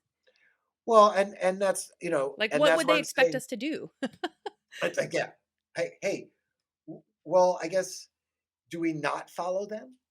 I mean, that's the other thing. I mean, Yeah. that's the thing. Do we not follow them, not share with them? But that doesn't do anything for the community, and Right. that's what I'm saying about gatekeeping and all this stuff. If you're an admin out there and feel like our stuff is too commercialized for you, I'm sorry, but we're not paying Facebook Yeah. to And we're advertise. not paid by Facebook right Yeah, now we're not either. right, and we're not paid by Facebook to advertise, Yeah. and so I mean, we're not monetized. We are just amateurs who are sharing our stuff, and we happen to be grouped together. Right. So just be aware of that if you're busy deleting us, and why wouldn't you let us? Because Yeah. if you've got something, and it's funny, Amber, I started my effective PR, which is, by the way, anyone who's out there on Facebook, AAFX TV PR. If you're on Facebook and you want to promote something for nothing, Mhm. go there. You can share it on my page. I'll be glad to share anything you want to share. Hey, if you're a Dungeons and Dragons group out there and you want to share your group, I'll be glad to share your group on my Yeah. page. Yeah. Like that's the way I've always been. Come get a free module here, that kind of stuff. So please join us. We're trying to find. We're like 750 followers now. I think Slowly maybe, yeah. climbing. Maybe I more, just I think. looked. Maybe more. I don't Yeah. know. I thought I just saw it. Yeah. But so those admins out there, sorry. I like to make memes. I like to share them. If you feel like, because it says Dungeon Studios, see, and that's the thing that gets me is if I send it as Dungeon Studios, they'll block it. Right. If If I you just send make it as it as yourself. self, they don't care. So what's the Yeah. difference? Yeah. I mean, I kind of want to get more people involved so I can get more artists and more players and more writers and more people are interested. Yeah. That's That how I is an feel. interesting question. I've noticed the same thing. You're right. If I share something to a group as myself, there's no problem. If I share it as Dungeon Studios, it's immediately, I think, thought of as promotion.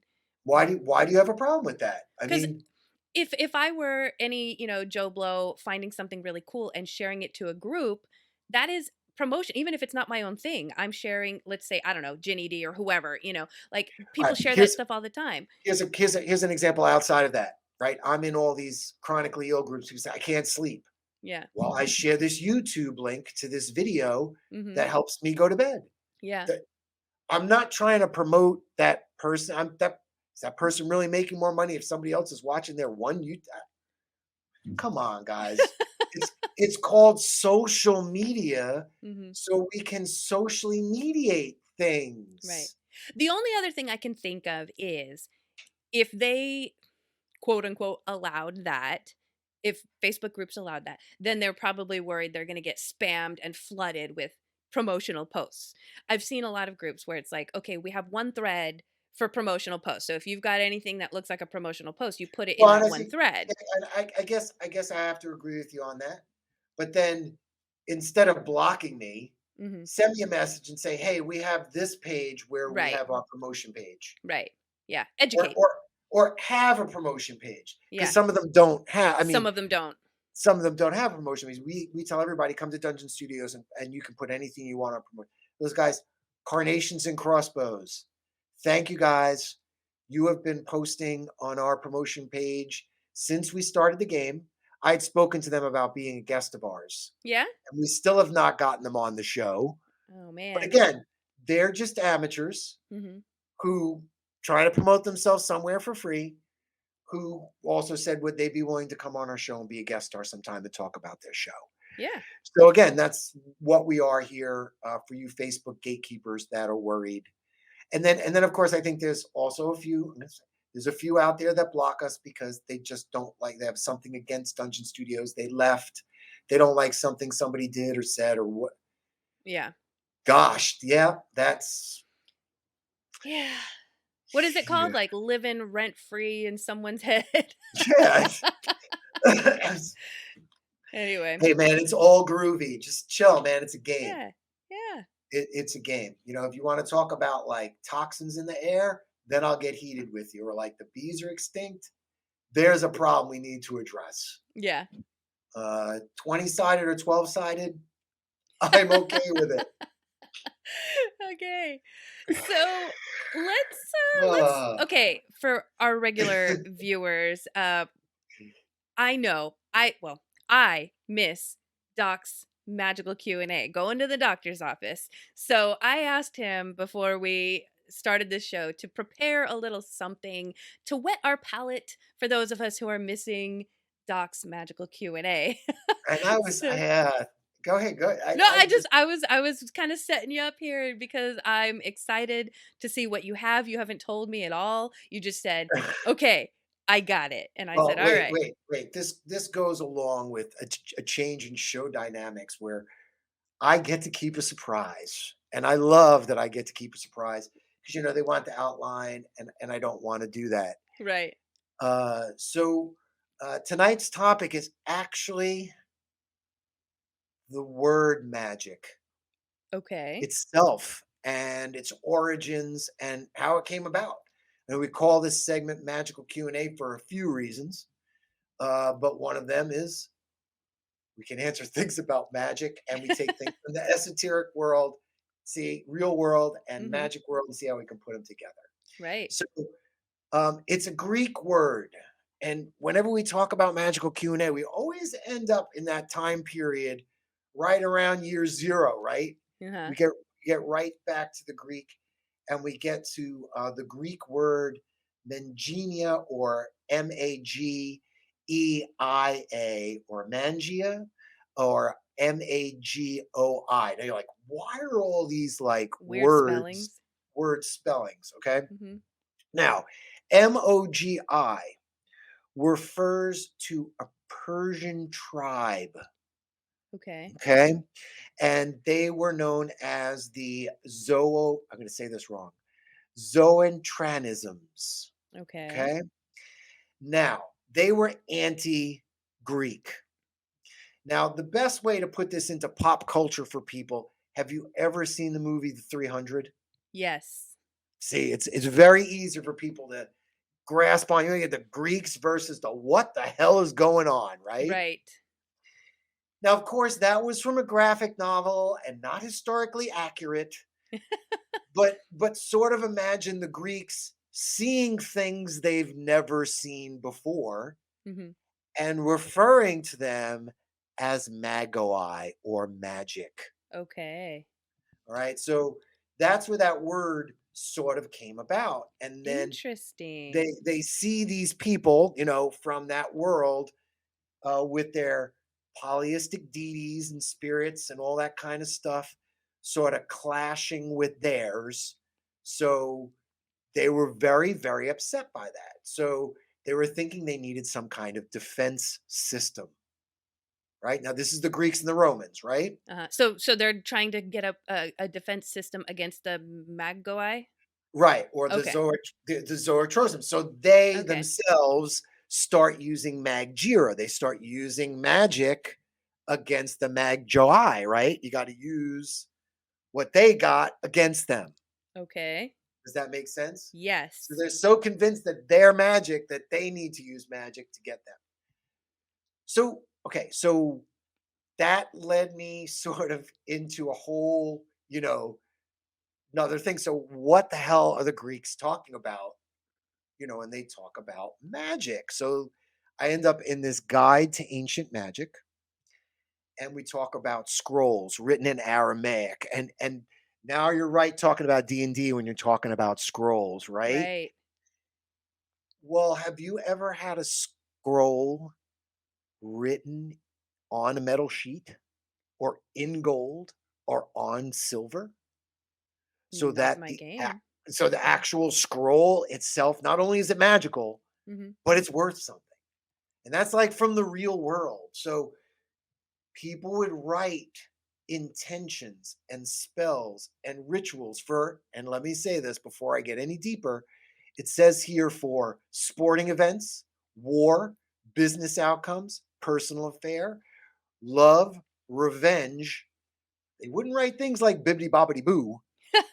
They would spend money and Mhm. buy these sheets and write what they wanted and the value. See, they thought, if you put all this value into this thing, it had power.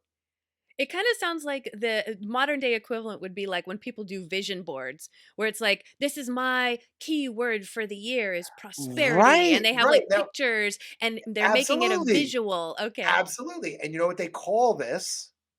They call it binding.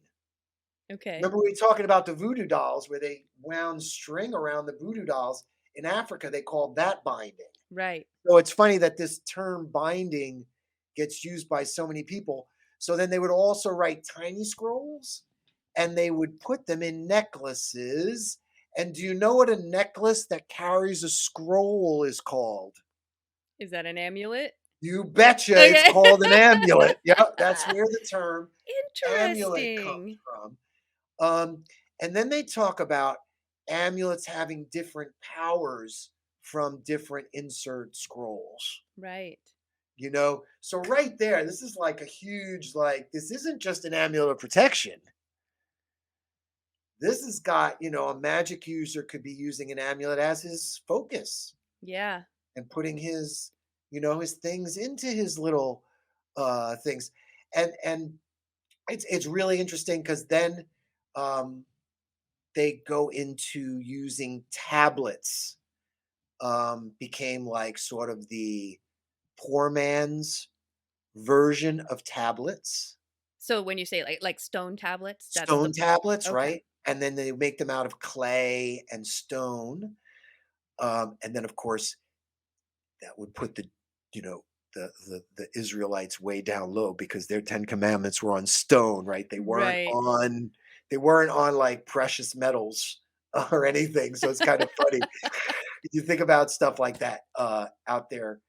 As you start crossing all these histories, it gets more and more. I just love it. Convoluted, yeah. Yeah. So uh that's where I wanted to say, remember that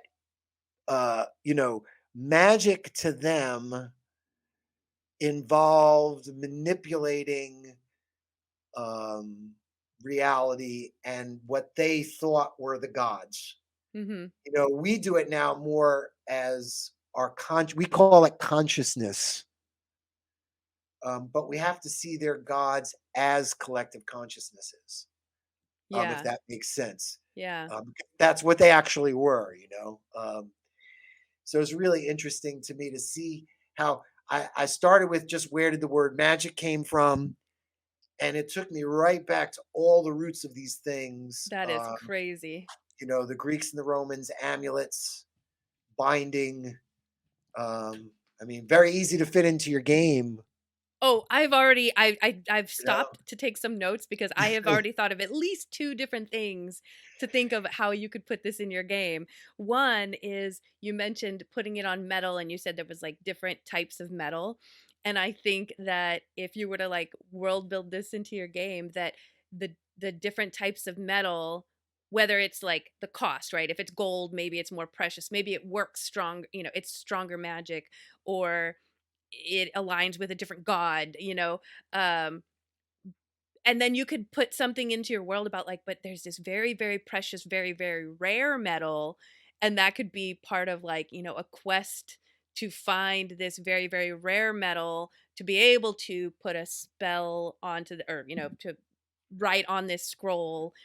I also think based off of I no, have an idea. I'm gonna go. go ahead, go. Dragon skin scroll. Oh, see, yeah, And the like materials, the different materials. like you have to get like a red dragon skin Mhm. so you can go attack this ancient red dragon. Like the magic is not Yeah. going to work on this Unless ancient red dragon unless you go find a younger one first and like get its skin and yeah. write the spell on its sky. That's for bam. Right, right. Ah. So, in some of the episodes, several episodes back, I talked about in my game how my character died, and they Right, couldn't even right. revivify. They had to use a wish spell to bring me back. And because of the way they worded the wish spell, I came back slightly different. My personality is slightly different. So I also think there could be some aspect of what you write. I mean, the DM would have to ask, like, what are you writing on this scroll? What's the intention you want to put there? What are the words you're putting on there? And then let the DM decide, like, how does this actually work now? Like, if you put these words on here, will there be a twist to how it works? Or, I think that could be a lot of fun. That's very interesting. Very Yeah. interesting. Yeah, you talked about making tiny scrolls and then putting them into amulets, and I thought, how cool would it be to have an amulet that has an opening so that the scrolls that you put in there are interchangeable. So now your amulet could have different powers, right? Like you're just like, oh, I'm getting ready to head into a fight with an ice dragon. Let's pop this out. Let's put this in. Like, I think of Scorpius in Farscape when he's put these things in his head, put these big tubes in his head. Sorry. I haven't seen it, so I'll have to look. I know I lose my nerd cred there a little bit. But yeah, and then talking about the stone and clay for the pour, I do, again, going back to the materials used, I think there's a lot to play with there. Like even druids. destroying a scroll that's metal. Yeah. You've got to get it to a forge to get it melted to like stop some magic from happening or something that it's binded this spell so intently. And that's the other thing. It changes. Maybe it could change duration of spells in your campaign. Yeah. Yeah, that's Like true. if the material component is just paper, maybe you could, have some. I think I just wrote a supplement. Do it. Yeah, because I was thinking like for a village of druids or tribal folks, like maybe their scrolls are on tree bark. Like they have like it looks like little rolled up cinnamon. Gosh, I'm trying to think what else. There's so many ways. And the other thing I find that's very interesting is that, and I don't know if we have this in Dungeons and Dragons, positive intentions as a thing. Yeah, I don't think so. I don't know if that's something you can actually incorporate into your game. Yeah. But I often talk about inspiration for players. Mm-hmm. So I often feel like it's a karma thing. If you feel like a player is off, give them a point of inspiration, and that can be a thing that helps propel that thing forward. If I'm making sense of what I'm talking about. Right. No, you are. Yeah. Yeah. If they have an idea to role play it better, and then you can inspire them to keep it as part of the game. I don't know. Yeah. I mean, because going back to like our original Druids conversation where I was talking about how I wanted to do like a kind of not an evil Druid, but like a dark, voodoo priestess type of Druid. Sacrifice the blood at right, midnight with voodoo dolls. And if you can think of doing things with bad intention, like I want to do harm to a person because I have a voodoo doll, then you should be able to somehow find a way to world build good intentions into your game. Right. Go ahead. I just don't know. I mean, I think about paladins. A lot of times I think people play paladins as a hack and slayer, and a paladin should be more of a good intention player. Mm-hmm. Yeah. Not if they're in the gates of hell and there's 1,000 flying demons around them. I get that part, but just thinking about it out loud. Yeah. So the other thing that you made me think of when you were going through the whole history of the Zoan folks and then the Greeks going like, oh, we need a defense for that. It kind of made me think of the arms race and like the nuclear, oh shit, they got nuclear power. We better get nuclear power too. And that is like, at the heart Absolutely. of it, that's an That's- entire campaign idea right there. Is two Yeah. kingdoms, at least two kingdoms, if not more, trying to be the first or to get the better version of this power. Absolutely. Absolutely. You know, that was the first Dr. Seuss book that was banned. Was it? Was a book called The Better Butter Battle. And it was actually about the Zooks and the Nukes. and the Zooks like to butter their bread butter side up. And the Nukes like to butter their bread butter side down. Down. Yeah. But this caused immense hatred. So the boys in the back room would come up with better weapons. And then as one guy, you know, Nuke would come out, a Zook would come out with the same weapon. Yeah. And then eventually they get to these huge bombs. They're going to blow each other up over. And it's funny, you see all these people flying flags, butter on top or butter on the bottom. It's just nuts. I It's vaguely nuts. remember this book now that Oh you're my starting gosh. to say My these gosh. lines. I'm like, I do remember this. The Zooks and the Nukes. And what Wow. are the Books? Whatever. Crazy. We're a crazy country. But Yeah. no, it does. It's a perfect setup for a campaign. Because I And like Josh, the. Oh, go Josh, ahead. if you're out there, any scene for that movie can be used in our other show. In our which show is that? In The tabletop cinema. Tabletop cinema, which I'm Tabletop urgently awaiting. I want to be Yeah, a part of yeah. so much. Yeah, that's a fun game show too. I can't Yeah. wait to get back on that. But I like the idea too that they had different names for it, right? You know, like there was the Magoi and the Medjira. And imagine if you had like 5 different kingdoms all trying to do this, and you've got different versions of this name going around, and your players start to put the pieces together that they're all aiming for the same thing. Yeah.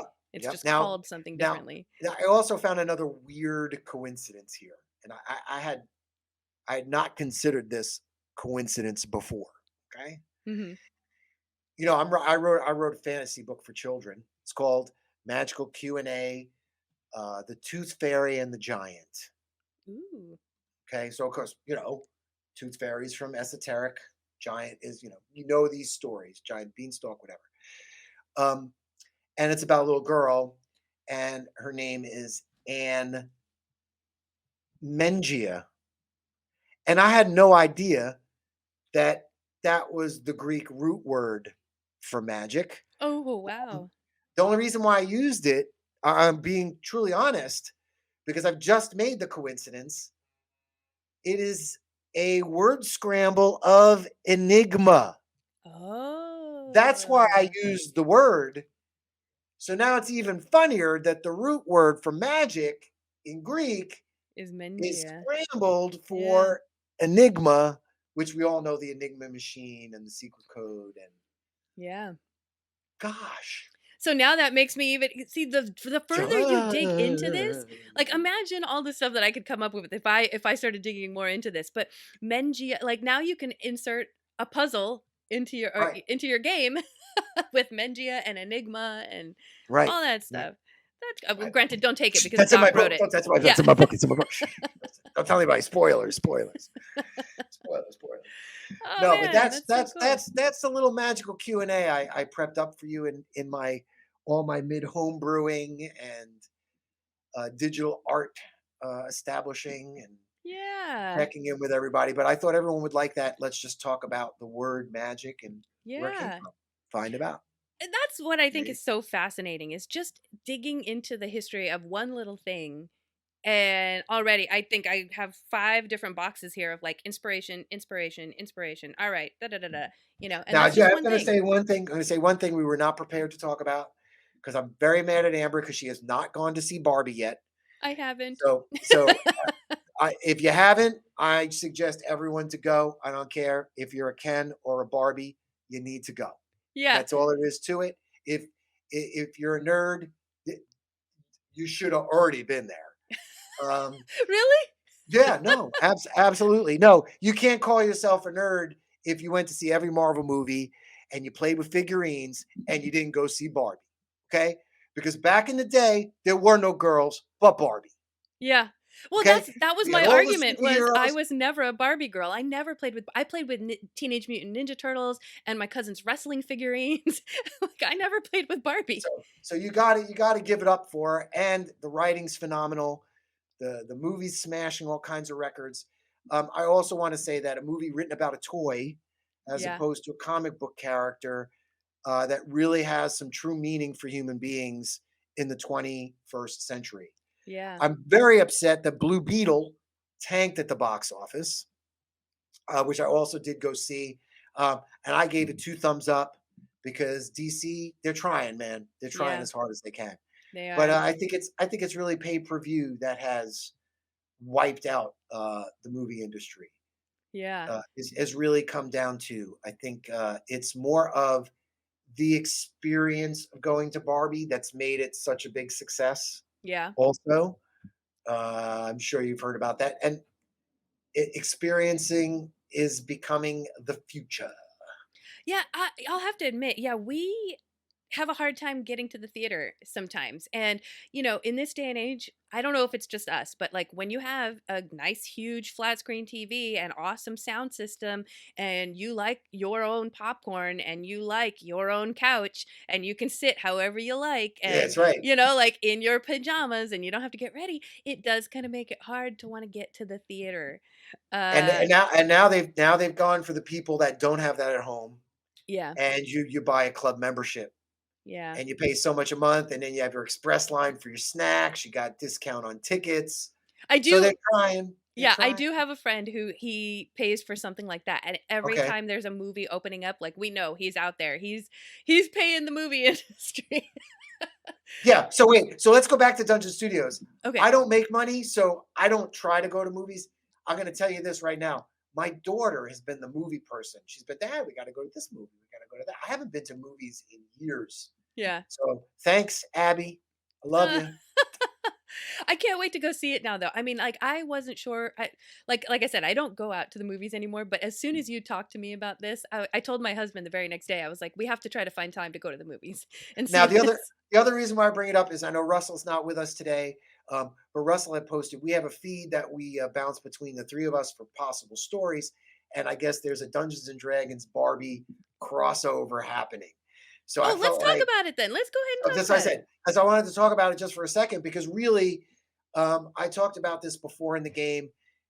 The licensing is out, so there's going to be Barbie D&D. I'm waiting for Hanna-Barbera so you can play Scooby-Doo. Scooby-Doo D&D. seems like it would fit so nicely in So there. nicely. Mystery. Yeah, so Yeah. like right away. Hardy Boys, Nancy Drew, Mhm. yeah, you name it. Anyone they can sell this to. So is this going to become like, where there's a like New Yorkopoly and St. Louisopoly and stuff like that? Now it's going to be That's how the Barbie money. D&D. That's how the money is made because Yeah. money. I like to say that collectors. See, here becomes the problem with collectors. Right. You have people collecting monopolies. They don't even play Monopoly, but They collect them. they wanted the Doctor Who Monopoly, Right. or they wanted the Star Trek Monopoly, or they wanted the DC Hero, or they wanted the Barbie Monopoly. So it doesn't matter, and that's what Hasbro. That's the bridge they want to cross. Right. Is we just want to sell this so everyone has one in their house like cottage cheese. I mean, it's definitely a way to make it marketable and approachable for people who have never tried D&D. If they saw, like if I was walking through a store and I'd never tried D&D and all of a sudden I see a Garfield D&D, I would pick that up because I love Garfield and then I'll give it a shot. And I mean, think about it too. But in the old days, I forget what it was called. There was a box set with Dungeon and the players already had cards. Everything was done. There was no rules to read. Yeah. I mean, obviously, that's how they're going to set it up with player sheets. A gateway drug. Yeah, exactly. It's a gateway. First one's free. You get Garfield, and now we're going to throw you into the burning path. I hate to say it. Rick and Morty. Rick and Morty would be great. It is. Yeah. It already is. Oh, that's right. That's right. Yeah. I've seen it. That was the gateway. Yeah. Because Rick and Morty, they were making D&D jokes before 5e took off. Yeah. And 5e said, we need to do this. Mm-hmm. But I mean, think about someone who, creative, Simpsons D&D. Holy shit. There's so much material to pull Oh from my too. god, you could have so much fun playing Simpsons D&D. I mean, and Just here's even what is it, their Halloween specials, the Treehouse of Horror, just that alone. and that's the thing is, and I'm going to say it wrong. I always say GURPS. GURPS was supposed to be that. It was supposed to be this universal system that you could take Yeah. anything and make it into a game. Where Hasbro has decided now, Dungeons and Dragons is a big enough franchise that we can tag it onto things, and that's the way we are with everything now. I mean, you don't have a Dunkin' Donuts without a Taco Bell, or where A&W Root Beer. Everything's teaming up now because we want convenience. Right. Man. So Barbie D&D, folks. That's the Barbie story right there. Is Right. It becomes it's a gateway to get other people to buy it, put it on their shelves. Hey, if you're collecting Barbies, are you going to cross the line Right. and buy the Barbie role-playing game? Here's the thing though. Okay. And maybe this hopefully will be part of their strategy in the future, is I get that they're trying to draw people into D&D, but I'm sure because you're in a lot of the same forums I am, that the problem right now, I don't feel like the problem is players, the problem is DMs. Like, there's so many people. Wait, because their other plan is to get it so that AIs are running that. Right. And that's what I still that's still what they want. I feel like that's the same thing as having the driverless cars. Like I can't see that being fully functional for a very long time. No. Actually, driverless cars I don't have a problem with, to be honest. Really? No. Because if the cars could all talk to each other, we'd be perfectly fine.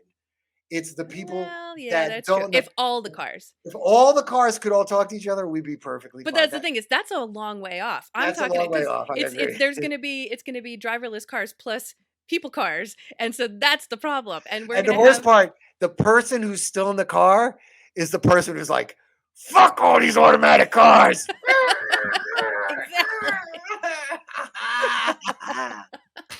So I just think they're going to draw so many people in, and no one's going to, well, I don't know how this Barbie D&D thing is going to go, but they're going to draw people in, and people are going to go, but I want to play, but we can't play.